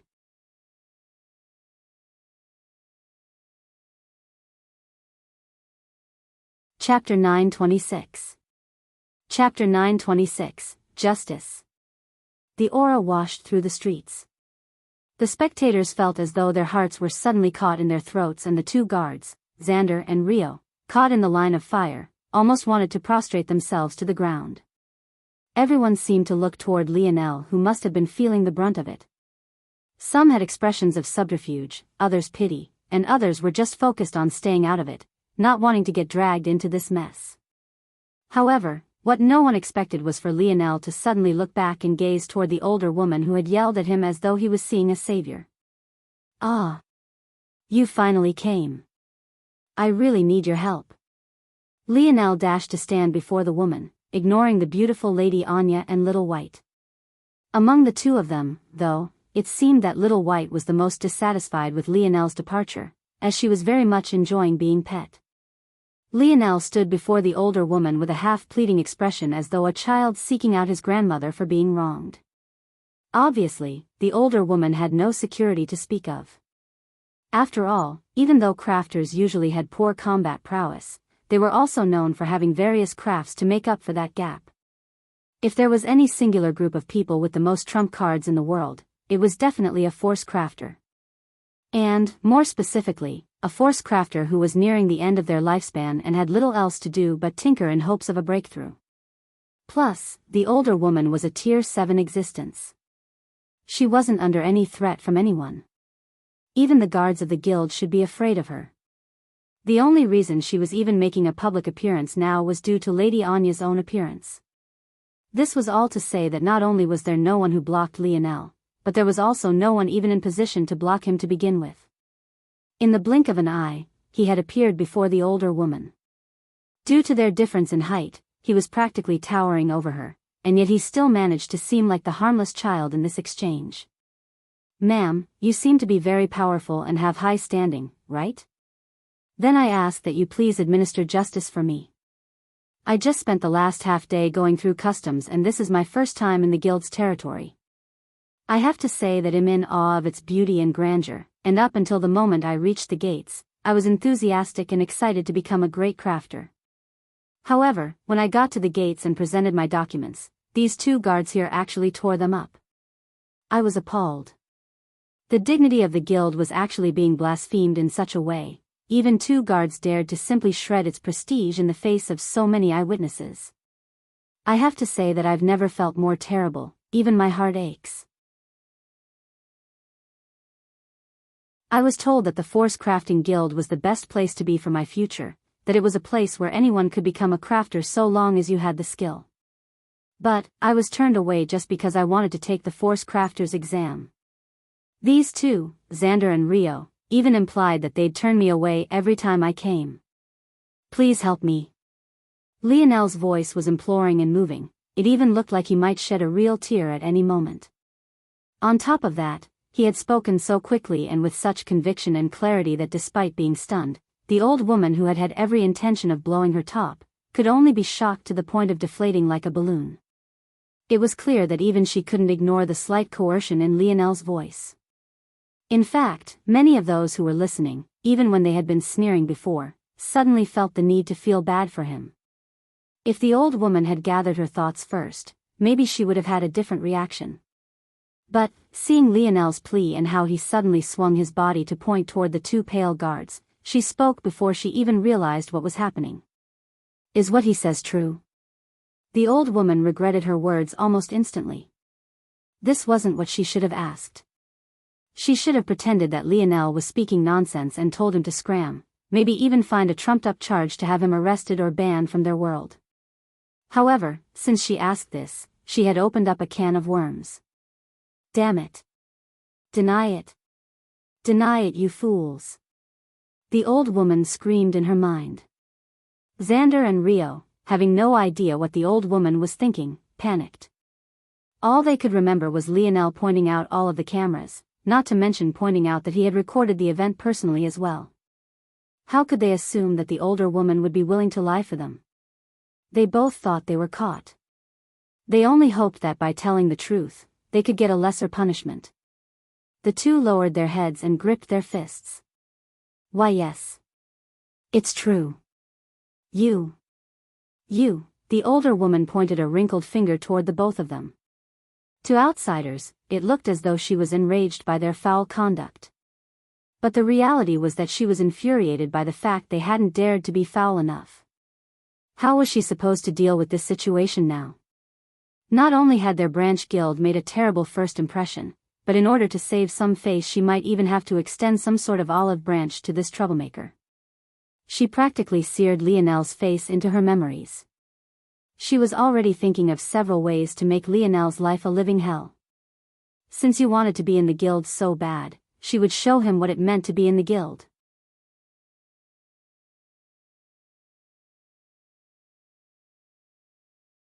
Chapter 927. Chapter 927, Who said? Just when the older woman was about to reach a decision for what to do, a sudden aura approached. Angneril appeared in their midst not long later, scanning the situation with a hint of helplessness marring his brow. After a split moment, he bowed respectfully. Lady Anya, Elder Isoltine, he greeted Anya and the older woman, giving the other elders a cursory greeting as well. My apologies, there's been a mistake at the border. Lionel Morales, correct? Since this mistake is on me and my department, how about I extend you a green VIP card? You'll be able to enter and exit guild territory for a year without fees or due process. ITLL just take a day to finish the procedures and then you can go about your business. Will that be okay? Lionel's pleading expression had already vanished toward one of neutrality.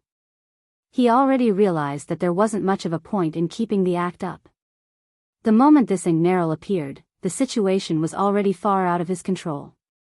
Unless he was willing to completely fall out with the Force Crafting Guild and battle it out right here, this was as far as he would go. Plus, how would that end, anyway? In order to get anything out of it, he would probably have to just plunder the treasure stores of the guild. If he really did that, he'd just gain himself another powerful enemy. From what Lionel understood, this Force Crafting Guild was just a small branch. But, it represented the prestige of the main branch as well. No one would be let off after just randomly plundering an entire guild, unless he could hide his identity. But it was already too late for that. He didn't have enough skill to fool all those scanners and sensors just yet, nor did he have the time to invest in creating the force crafts or arts that could. This was why he didn't even bother to try for a disguise this time. However, if he kept running into trouble like this, it might be a worthwhile investment. All this said, this so-called green VIP Nerl spoke of might be a worthy trade-off, if he ever got his hands on it, that is. It was clear that by Nerl saying it would take a day, that they still wanted Lionel to get out of their sights as quickly as possible. And it didn't take a genius to understand that all of this was for Anya. Seeing the sudden indifference on Lionel's face, Nerl's gaze narrowed. He knew well how Lionel had managed to slip through the cracks. The immigration practices across the universe was actually not much different from what you might find on Earth.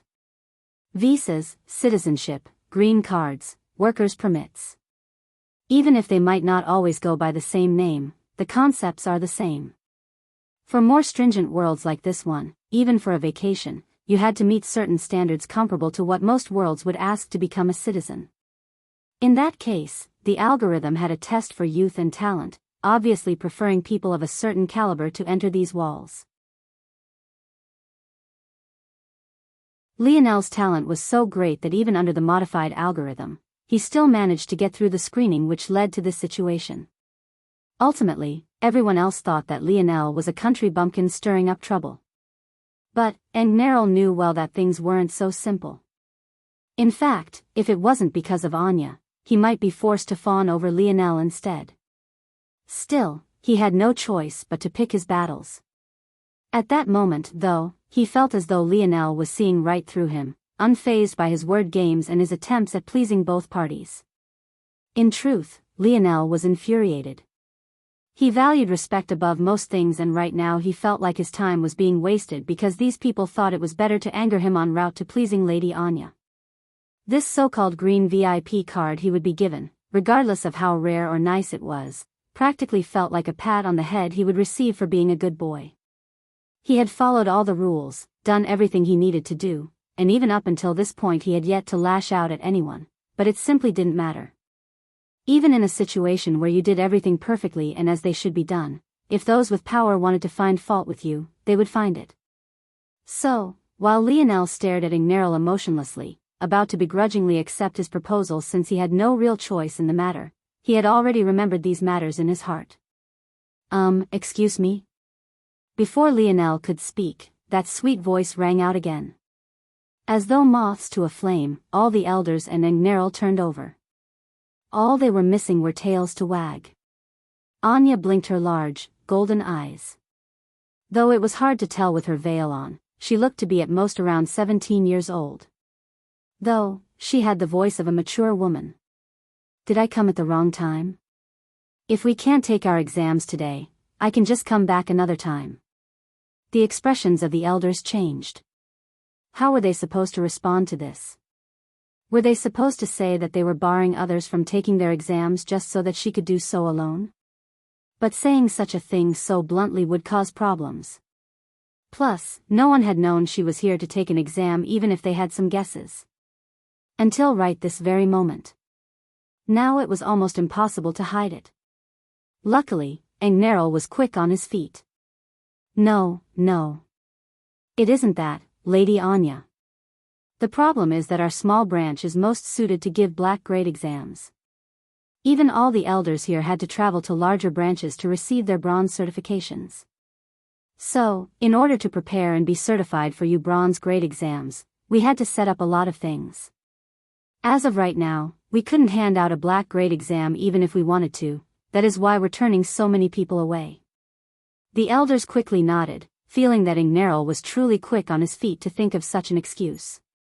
Plus, it wasn't entirely incorrect either. It had some kernels of truth to it. But it was then that Lionel's lip curled. Who said I wasn't here to take a bronze grade exam? Did you even ask?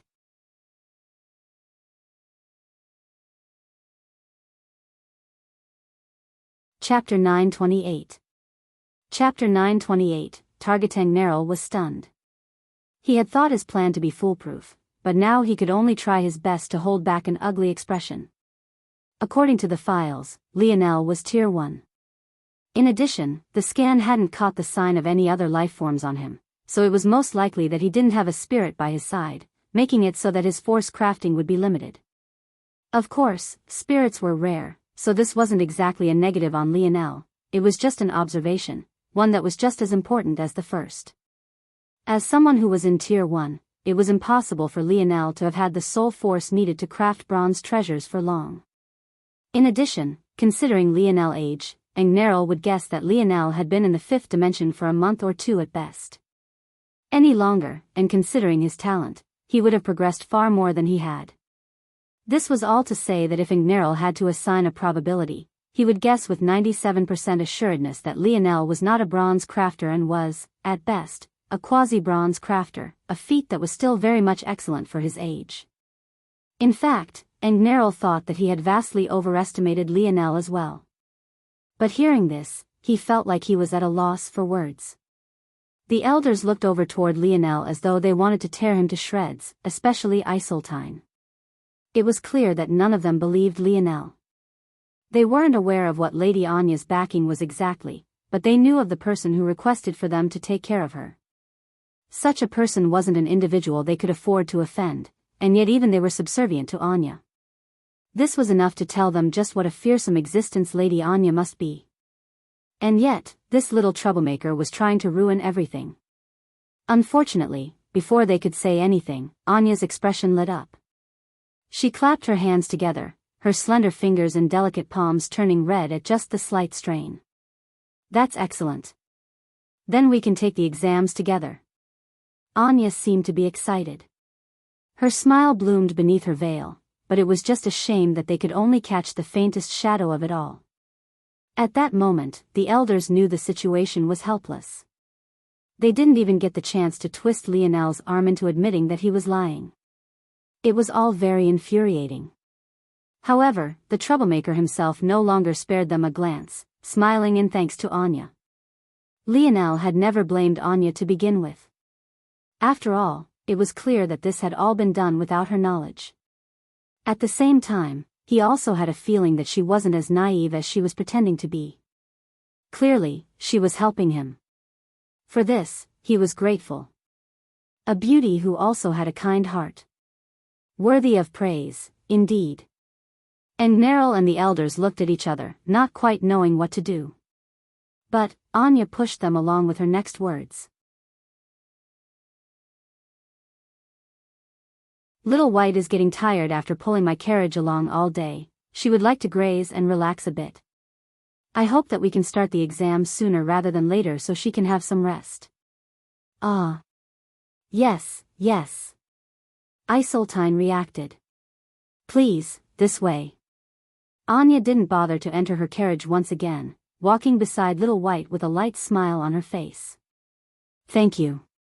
Lionel's voice was neither too loud nor too soft, so the elders leading the way forward, including Angnerl, definitely heard him aim these words toward Anya. And yet, they could only pretend like they hadn't heard a thing. Anya looked over toward Lionel with sparkling eyes, her gaze carrying a hint of mischief, another hint of intelligence, and a splash of curiosity and kindness as she examined Lionel's face. Anya. Lionel chuckled. I'm Lionel. Just Lionel? Anya blinked. Just Anya? Lionel replied. Ah, right, Lady Anya. Anya said triumphantly. Lionel was speechless for a moment before he burst out into a fit of laughter. What was truly adorable was that Little White followed along with Lionel's lead, letting out successive jijiji sounds. Anya felt betrayed. Little White seemed to like Lionel even more than her. Across galaxies, Aina walked through a mansion under the escort of a maid, a cold expression hidden beneath her black mask. Here, Miss Brazinger. Aina nodded and entered the room. However, she was a bit surprised to find that there wasn't anything but an empty desk and chair. Of course, there were other office-like decorations like bookcases and the like. But, other than that, the person she was sent here to meet was nowhere to be seen. Sorry for not being able to meet you face to face, Miss Brazinger. However, we're in a bit of a sensitive time, at the moment. I had no choice but to bring you forward like this. Aina understood and didn't say much as the sudden voice pervaded the room. It was impossible to tell where it came from and even more impossible to pinpoint where the force art sustaining it was. So, there was no point in bothering. I'll get right to the point. I have a mission for you. Aina was prepared for as much. She had accepted Richard's proposal to join his faction for a few simple reasons. For one, she didn't particularly care what sort of position it put her father in. This wasn't to say that she didn't care about her father, but rather that they weren't a family that harped over minor details. Political strife wasn't something they took seriously.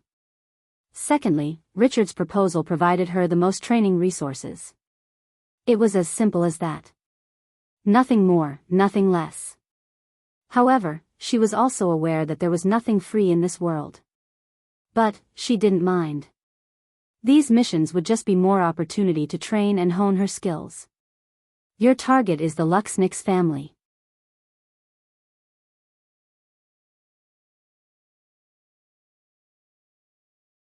Chapter 929.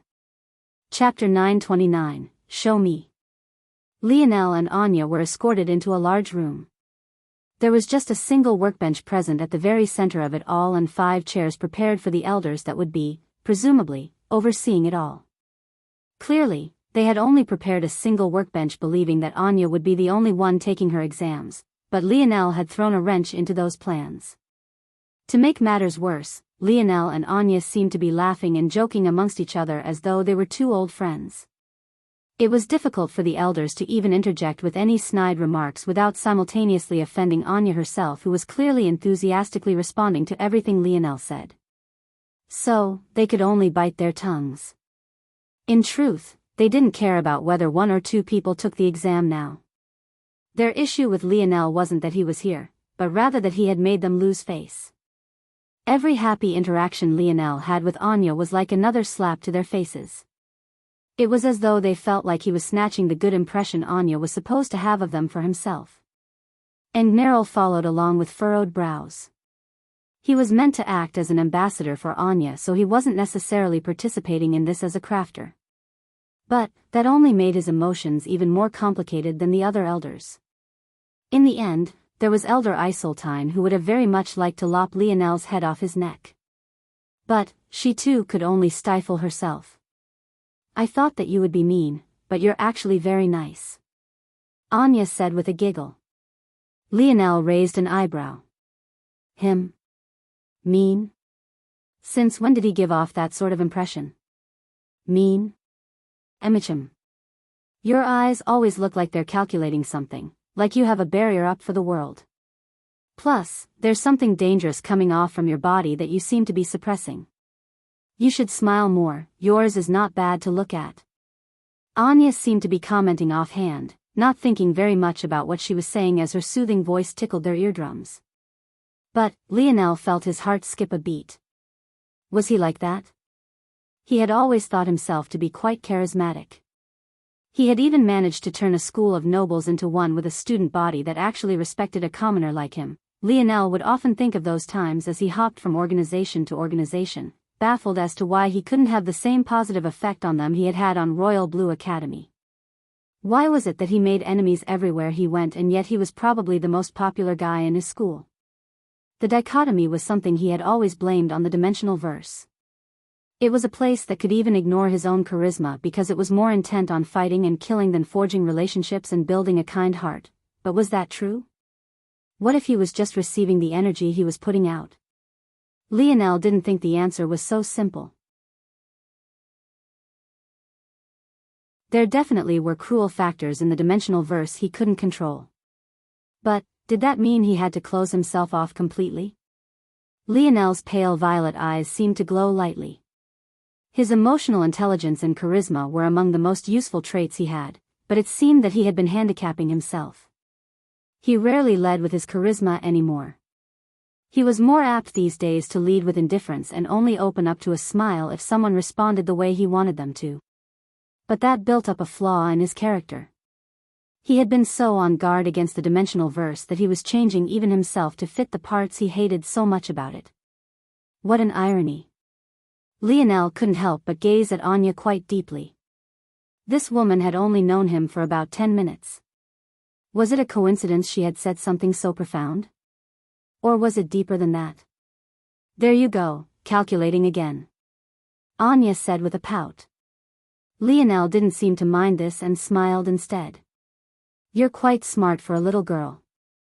Hey. Who's a little girl? I'm already a woman, I'll have you know. I'm 20 years old. Anya stuck her ample chest out as though to prove a point, but all she got from Lionel was more laughter, causing her pout to only grow more pronounced. Thank you, Lionel suddenly spoke seriously. That's already twice today.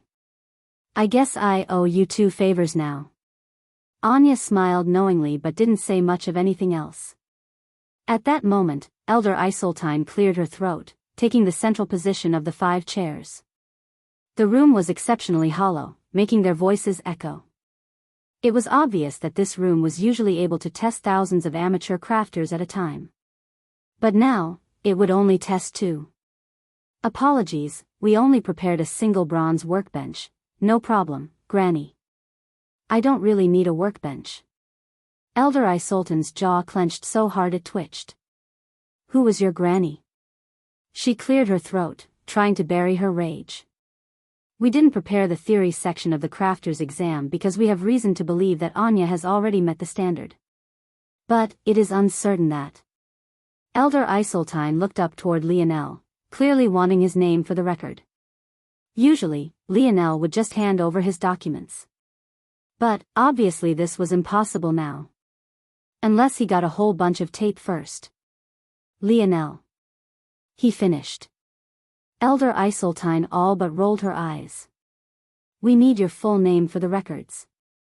Right, Lionel chuckled, forgetting that he was no longer playing a game with Anya, Lionel Morales. Ah.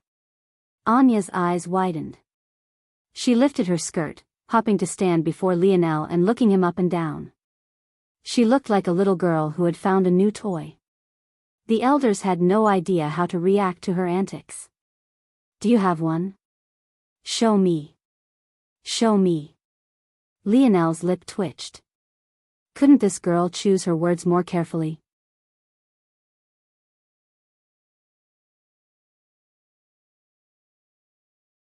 Chapter 930. Chapter 930, Certification, what are you talking about?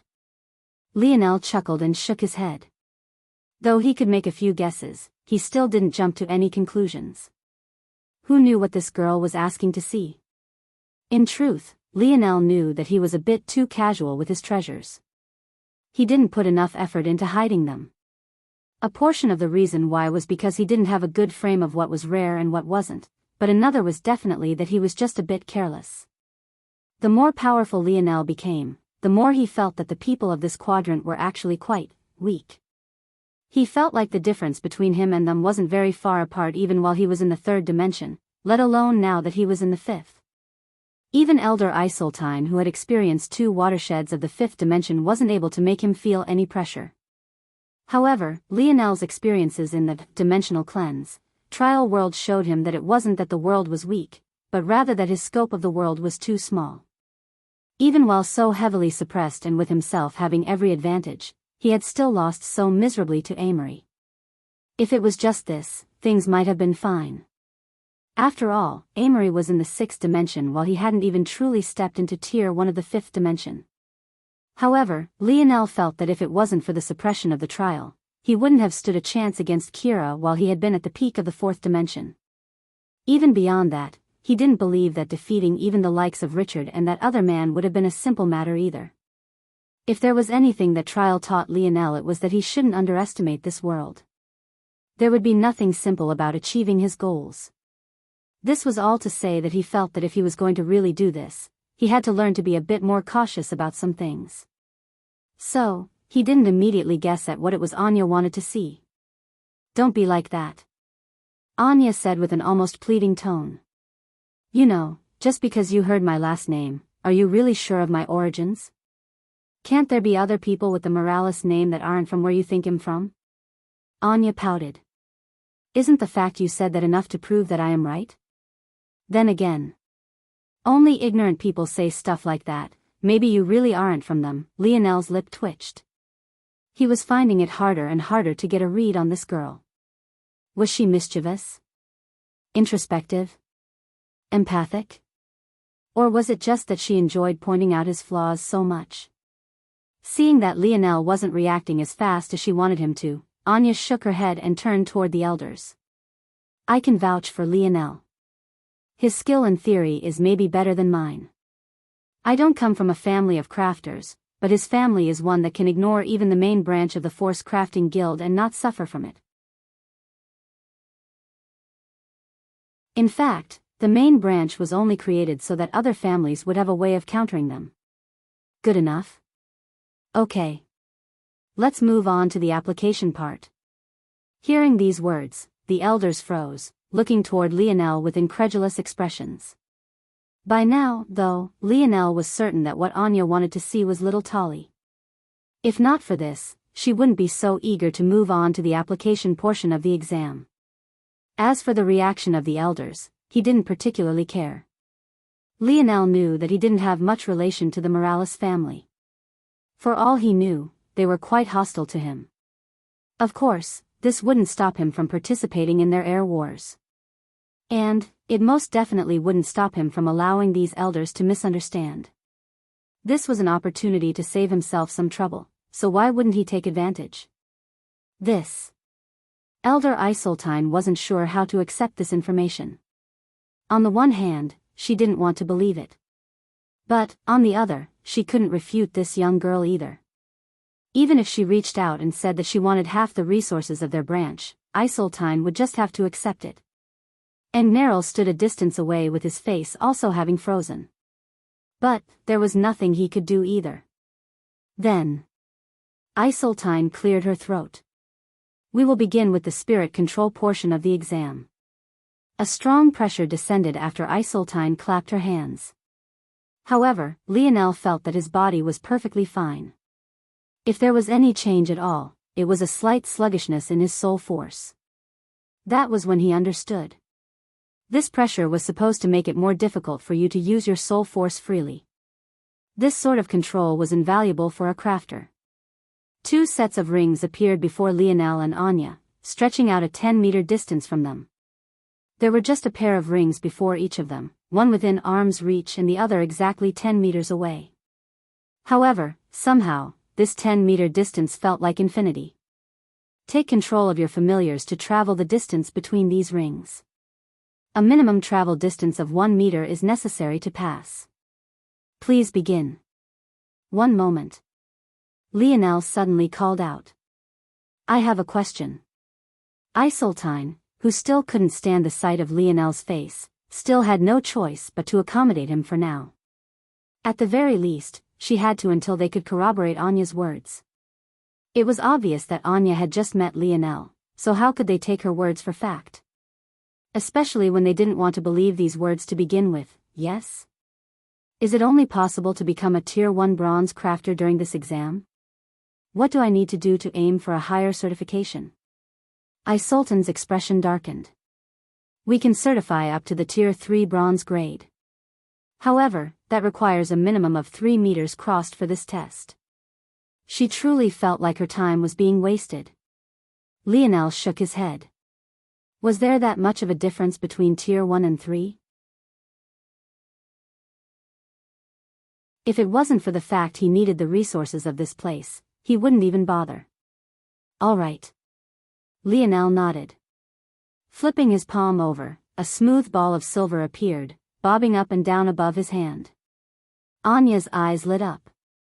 However, when the elders saw it, their gazes lit up with something far different than an innocent curiosity.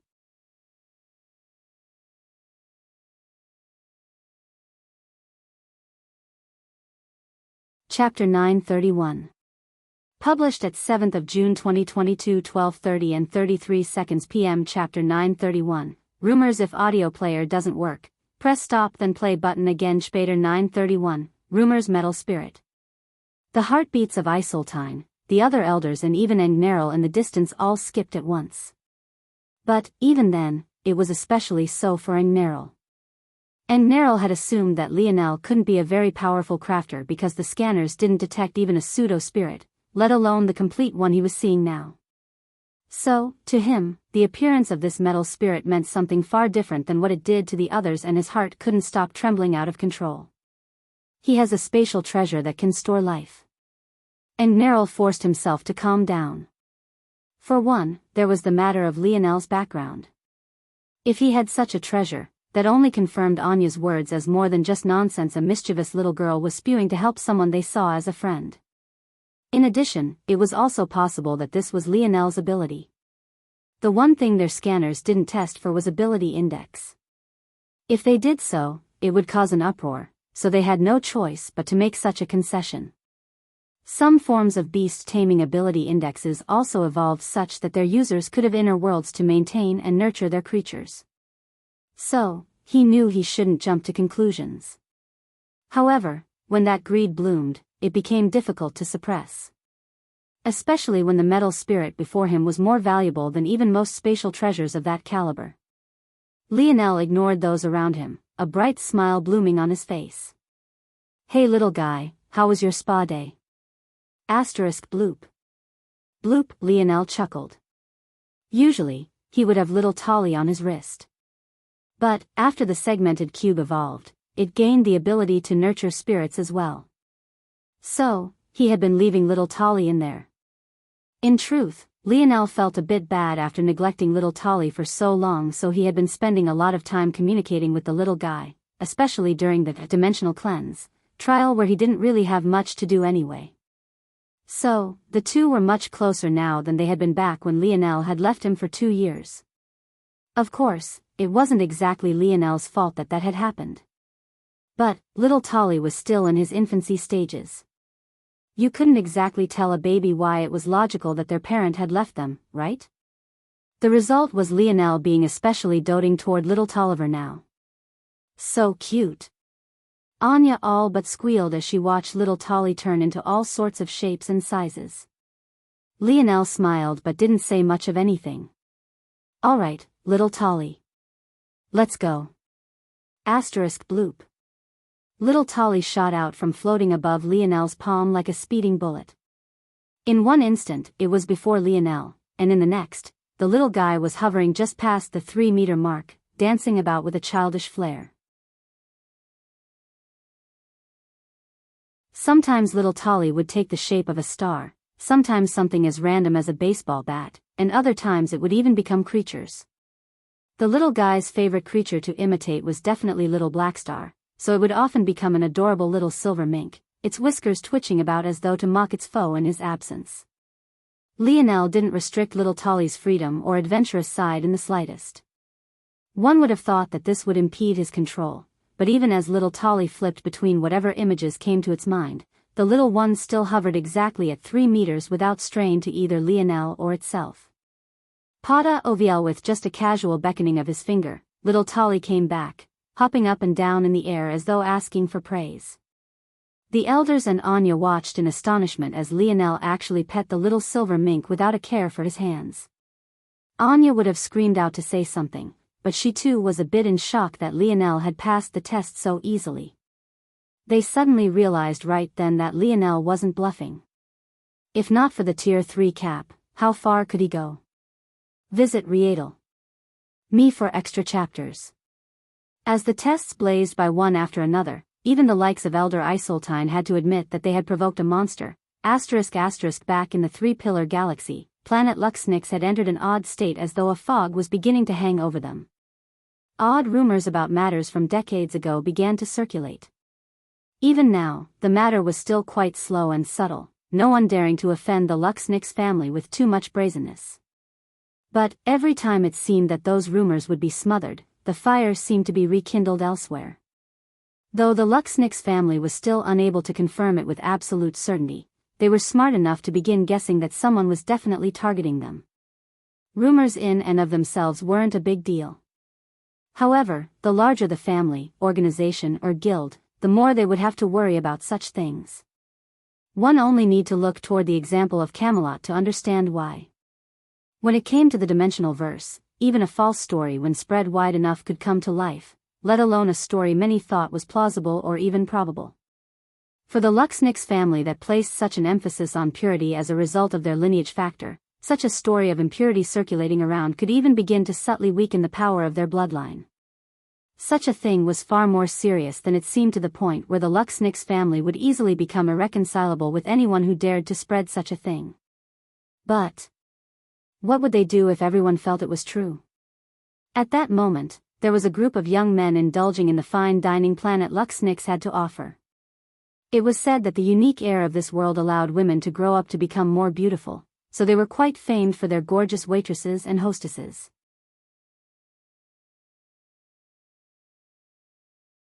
This reason alone was enough for countless young men, even from other noble six-dimensional families, to flock toward this location, especially after finishing a hard mission. Among these group of young men, there was a particularly one by the name of Asen, the very target of the first of Richard's plans. He chugged his beer grandly, leering at the perky bottoms of a passing waitress before leaning forward toward his group of friends. "Have you all heard those rumors?" he whispered with flushed cheeks. Right then, a figure dressed in leather armor and wearing a black mask casually entered the same restaurant. Author's note: there will only be 2 chapters today. A headache has gotten the best of me. There will also, unfortunately, be no chapters tomorrow. I will be back the day following with 4 chapters. It's about time we get to the meat of this volume.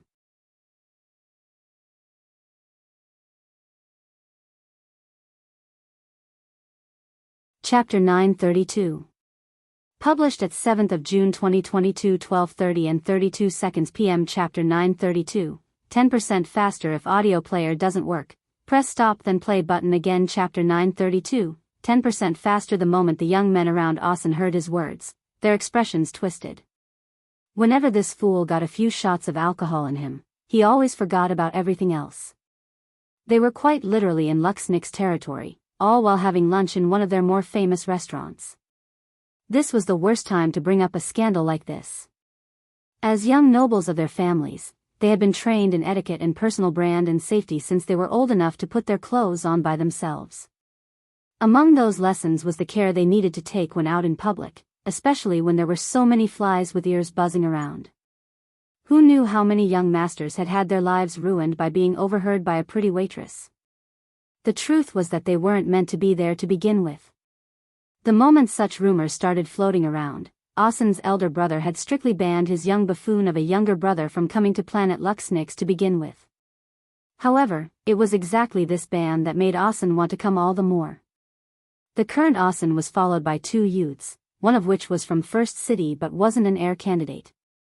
The second was also from the First City, but was the son of a vassal.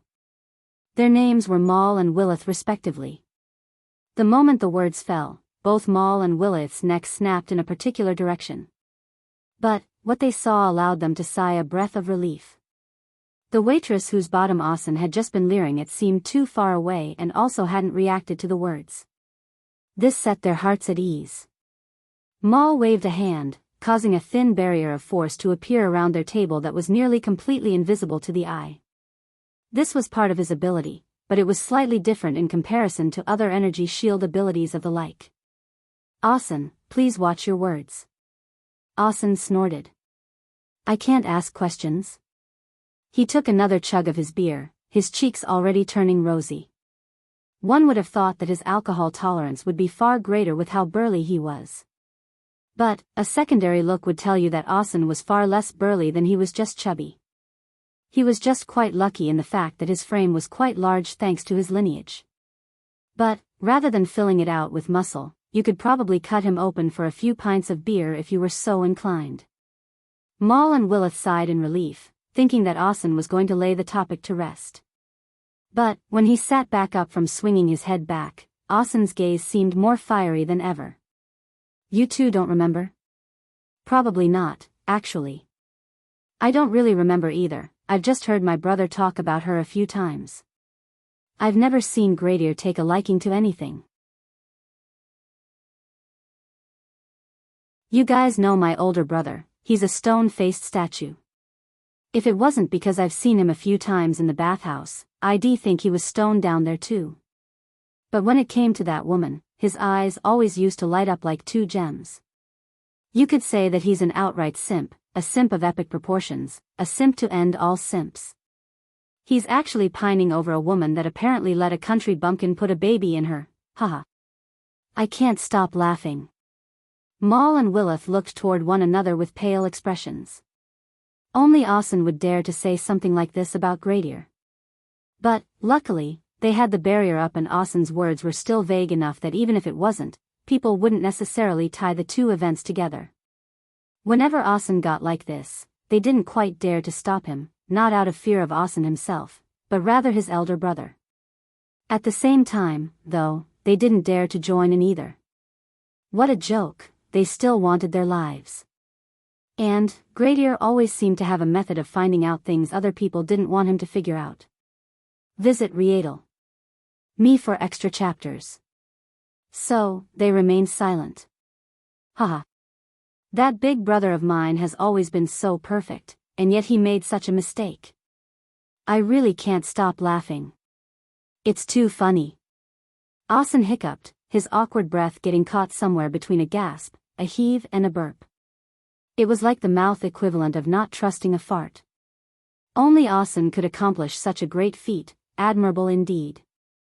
In the end, what came out was a bubble of spit before Austin fell over in his chair. He hadn't even reached the ground before he was suddenly snoring so loudly that Maul and Willith almost felt the need to cover their ears. Maul shook his head. Waving his hand again, he dispelled the barrier and called a waitress over. He then used a connected service to book a room in a nearby and the owner of this restaurant had a stake in. He had flown in a shuttle with a drunk, bloated and burping Austin before. He refused to do it again. One such event was enough trauma for a lifetime. Plus, there was still some business to handle. Hours later, the sun set and planet Luxnix fell into darkness. With how the three planets rotated around one another, there was always at least one that was experiencing a bright day. This coupled with how frequent and easy travel between them was, there was no such thing as closing time for most establishments. However, this didn't mean that workers didn't have off shifts. It was right then that a particular young lady with a perky bottom accentuated by her tight, short skirt, waved her goodbyes to her colleagues and boss.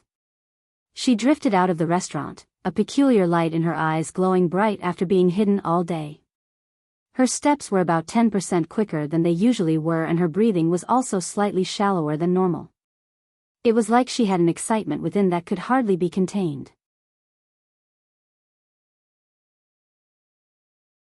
And yet, all of that deflated the instant she chose to take a shortcut through an alleyway. An alarming feeling of danger gripped her as two figures blocked her path forward and back.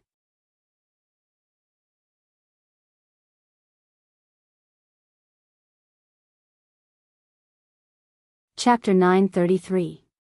Published at 7th of June 2022 12:30 and 31 seconds p.m. Chapter 933. Young waitress, if audio player doesn't work, press stop then play button again. Chapter 933. Young waitress. The waitress froze, her small frame trembling. She suddenly felt as though it was particularly cold despite the fact planet Luxnix had spring-like temperatures year-round. There was no surprise that the two figures that had blocked her path were Maul and Willith. Likewise, it was also no surprise that this young woman was the very same waitress with a perky but that Austin had been ogling at. Maul and Willith were too experienced with cleaning up Austin's messes to take a chance like this. At the same time, these waitresses knew well the kind of job they had. Not a single waitress picked out for such a high-end restaurant wouldn't be extremely beautiful, extremely skilled, and most importantly of all, extremely intelligent. A waitress might be a position many stereotypically looked down upon. But, the higher end the restaurant, the more stringent the requirements. At a certain level, becoming a waitress was not only exceptionally lucrative, but highly revered as well. Due to knowing such things, Maul and Willith had even come together, cutting off all paths of retreat and not taking a single chance. Even when this young woman began to shiver in fear, they didn't lower their guards in the slightest. It was possible that she really was so weak. But it was equally as possible that she was a talent that surpassed the two of them. In that moment, without even waiting for any words to be exchanged, the two shot forward, killing intent thick in their gazes. Maul had already set up a barrier to block out all sounds. This one was even thicker than the one he laid in the restaurant. A vast energy coated Maul's palm as he struck toward her chest. A spark of lightning ran through Willith's irises as he too struck out, but toward her back. It was right then that the seemingly frail young lady sprung to life. She slipped out of her high-heeled shoes in one smooth motion and tore a line up the thigh of her pencil skirt, uncaring for the skin or undergarments she exposed in the process. What was her dignity if she couldn't keep her life? She knew exactly what was happening here. It seemed that her act in pretending not to hear a thing earlier hadn't worked. Or rather, maybe it had worked, but they still chose to cut away loose ends and not leave anything up to chance. It seemed that after a few years of working in the industry, she finally ran into her first life and death situation. But all hope wasn't lost. They were in the middle of the city. As long as she could find a chance to break through those barriers, the guards would be alerted and she would have a good chance to live. If this was Viola family territory, it would be helpless. But, luckily, this wasn't their arena to control. The young woman's body became as nimble as a panther's, her body taking a quarter spin to the side and arching out of the way of the two strikes. Maul and Willith's palms smashed against one another, missing their target. The resulting impact sent the woman flying toward a wall of the alleyway, something she took full advantage of. Her toenails seemed to grow into 2-inch claws, tearing through her black stockings and cutting into the wall to anchor her propulsion upward. Before Maul and Willith could react, she was already more than 10 meters in the air, her arm cocking back as her fingers also grew with claws, each one having their own metallic sheen beneath the twinkling golden moonlight. The young waitress' back was bloody from the impact of Maul and Willith's strike, her once tight shirt having been ravaged by violent force and her trickling blood. She could feel her vision swimming as she forcefully kept it together. Just the aftershocks of their strikes put her in such a state. Yet, even without looking back, she could tell that both of them weren't injured even after exchanging blows like that. The difference between them was clear and obvious, at least in terms of defenses. This was her one chance. She had to break through this barrier. Visit Readle.me for extra chapters. The young woman's eyes lit up with excitement. She had made it. Her claw ripped forward, coated by a menacingly sharp force. It tore through the energy barrier Maul had set up like a knife through butter. The young waitress' chest expanded as she took a deep breath. Help! Someone is trying to kill me. She roared out at the top of her lungs. She put so much effort into tearing through the barrier that she lost sight of the building before her. In the back of her mind, she felt that tearing through that energy wall had been too easy. She had put so much effort in the swing that it knocked her off balance, causing her to lose a chance at staying latched onto the tall walls. The young waitress found her falling back to the ground, her expression changing. She realized in that moment that she still couldn't hear the bustle of the city even after tearing through the barrier. There's more than one barrier. She realized in that moment that she had made a mistake. It wasn't that Maul and Willith couldn't chase after her, but rather that they didn't have to. In all likelihood, they were confident that even if she realized this earlier on, she would have been blocked and sent tumbling down by the second barrier. Who would have known that she would ruin herself before she could even make it that far? Despair sunk its hooks into the young woman's heart. She too had her own story, who didn't? She thought that this would be her chance to take a step forward. But, it seemed that she would be like so many who got snuffed out by the harsh realities of the world long before they got a chance. Maul and Willith's gazes locked onto her as she fell to the ground, hopeless to do anything. They brandished their palms again, ready to kill her in one blow. Until, they sensed a killing intent sharper than even their own. Before the two men could react, a shadow had appeared between them, catching the young waitress who had accepted her fate out of the air. The masked shadow swept an indifferent gaze toward the two of them.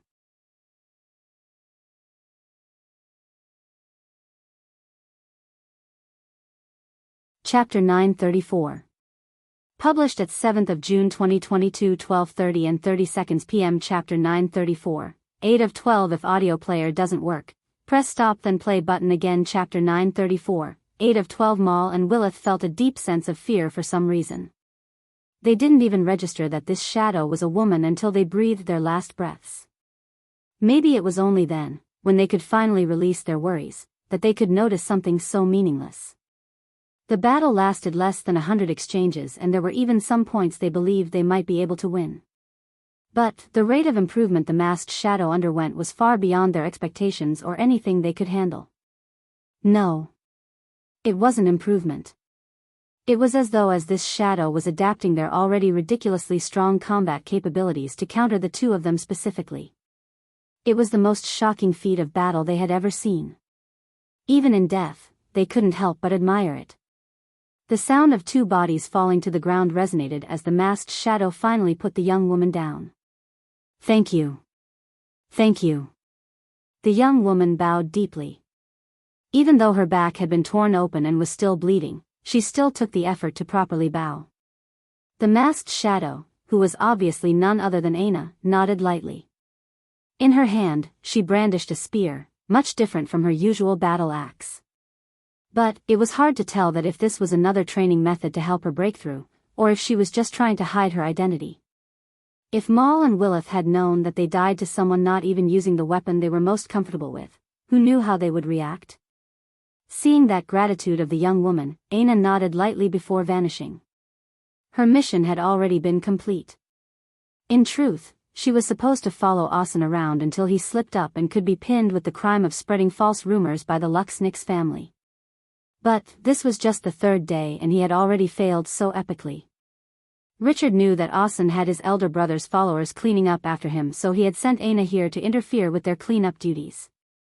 The fact that Maul had put up such a convenient barrier only helped her out. The battle had been more difficult than she thought it would be, though. The two might have been from the first city, however they were under the umbrella of their families.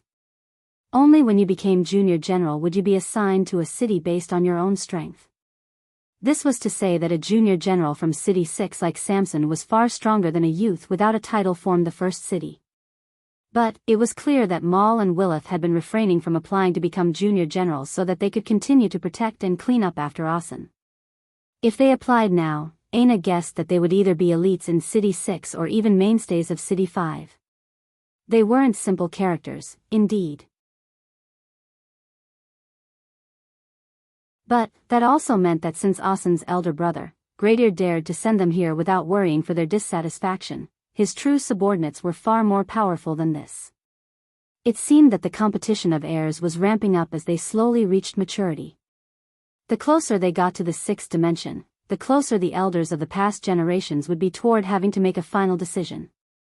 And now, Richard had thrown down the gauntlet. The young woman watched as Aina vanished, the sounds of the city entering her ears once more.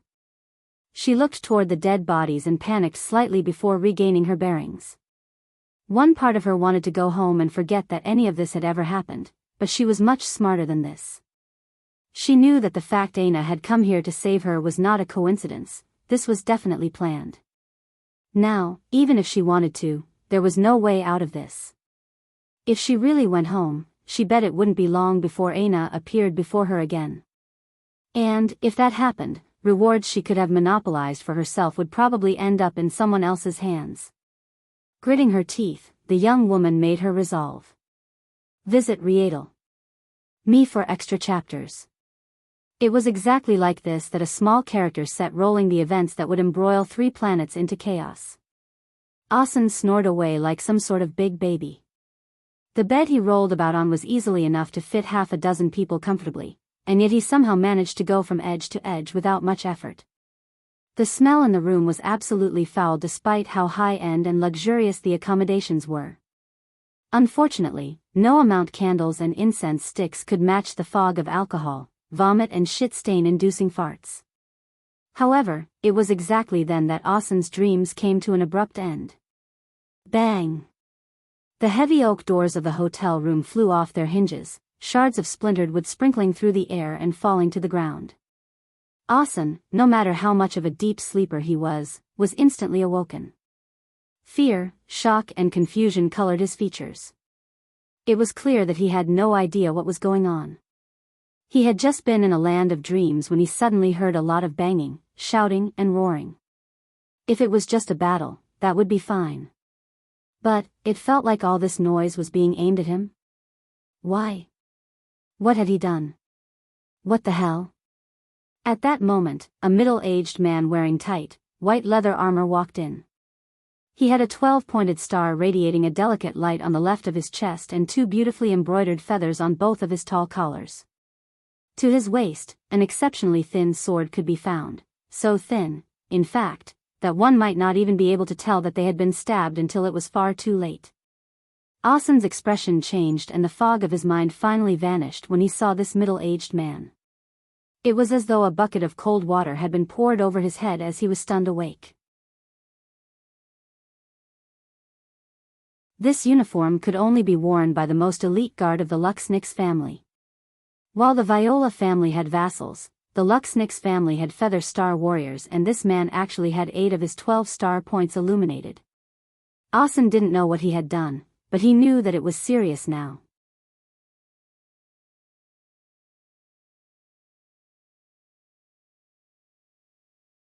Chapter 935.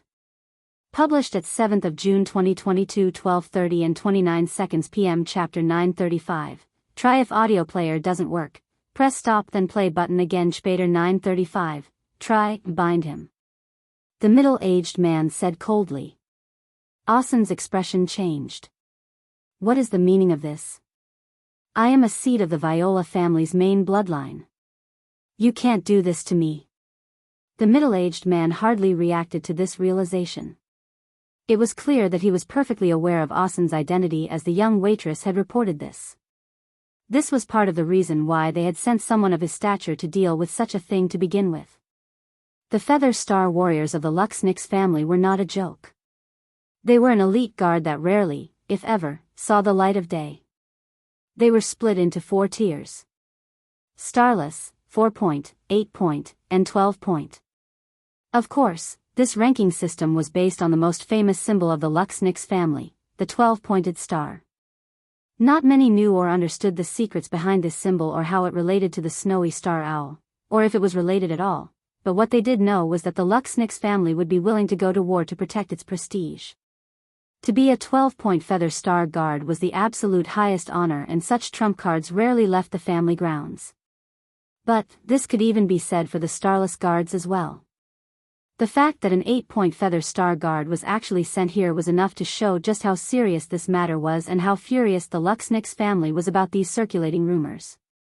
Asen wasn't able to resist as he found his wrists and ankles chained.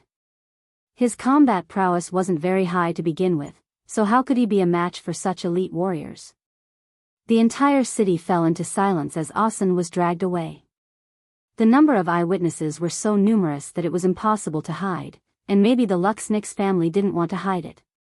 At the same time, though, those that had a guess as to what was happening didn't dare to say a word. There was a saying on 21st century Earth that said what appeared on the internet would always be there. It was just a way of letting everyone know that there were some things that couldn't be taken back, and it wasn't so easy to erase the truth. However, were things still so simple when the technology in question was far beyond that time? What if the government had absolute control? What if there was a powerful existence that could decide your life and death on a whim? Maybe in those cases, it wouldn't necessarily be impossible to shape and change the truth. Unfortunately, the Luxnix family wasn't on its own. There were 2 other families with its level of strength in this region, and one of them was already targeting them. This was just the beginning of a brewing storm, and the one who started it all, Richard, was nowhere near the destruction. Across the dimensional verse, back in a galaxy far weaker, on the surface, that is, a group of elders sat in abject shock, unable to gather themselves. It felt like every test they gave Lionel, he passed with just enough to reach a Tier 3 standard. And yet, it was done with such ease that it couldn't have been more obvious to them that his skill was beyond just this. Visit Riedel. Me for extra chapters. Even though Anya was also shocking in her own right, completing the Tier 1 trials with a steady and sweet smile on her face, they had already expected as much from her. But this Lionel came out of nowhere and even seemed to have more skill than many of them. The truth was that Lionel was only truly being held back by his designation. Due to his weak dimension in the past, his finger speed, dexterity and strength couldn't keep up with the rest of him. The only reason he had even been able to forge bronze treasures back then was thanks to his metal body. Unfortunately, though it gave him strength, it didn't give him the corresponding dexterity and flexibility now, though those shackles had been shattered. Lionel's hand speed was at a superior grade 1 designation for the bronze grade, granting him perfection. Lionel also felt that if he used star fusion, he could even push past this to a silver grade designation. In the end, there was no fault Elder Isoltine could find. Somehow, their small branch had gained another Tier 3 bronze crafter, leaving them at a loss for words. Even their best crafter, an older man who was currently not present, was only Tier 4. Right behind him was Isoltine, but she was only Tier 3. Just like Lionel. They truly didn't know how to wrap their heads around this. One had to know that in the guild, status wasn't based on seniority or family power. It was all based on skill. In the blink of an eye, Lionel suddenly had the same level of authority they all did and also had the same amount of say. He had gone from someone who could be blocked at a gate to an existence that could directly kill a guard for even daring to think of doing such a thing. Done? Lionel asked. His expression didn't look like he had done anything particularly impressive. In fact, he looked quite calm and relaxed. In truth, as he had been undergoing these tests, he had been thinking more about what Anya had said to him as opposed to anything else. He felt that she was definitely correct, no matter what her motives were.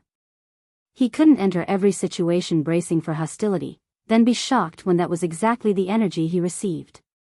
And, even when he still received hostility in return, who knew if he was just meeting someone who was as jaded as he had once been? In that case, shouldn't he also give them a chance to change their tune like he would? He needed friends and allies right now, not enemies. He was well aware that he couldn't do all of this alone. If his attempt still failed in the end, at least he would know that he tried. So, Lionel smiled.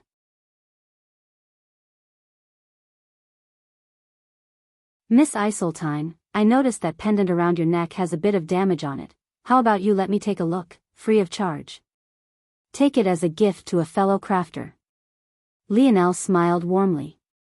Isoltine suddenly found her old heart skipping a beat. You're tuning into the Biyao's Wuxia Chronicles YouTube channel.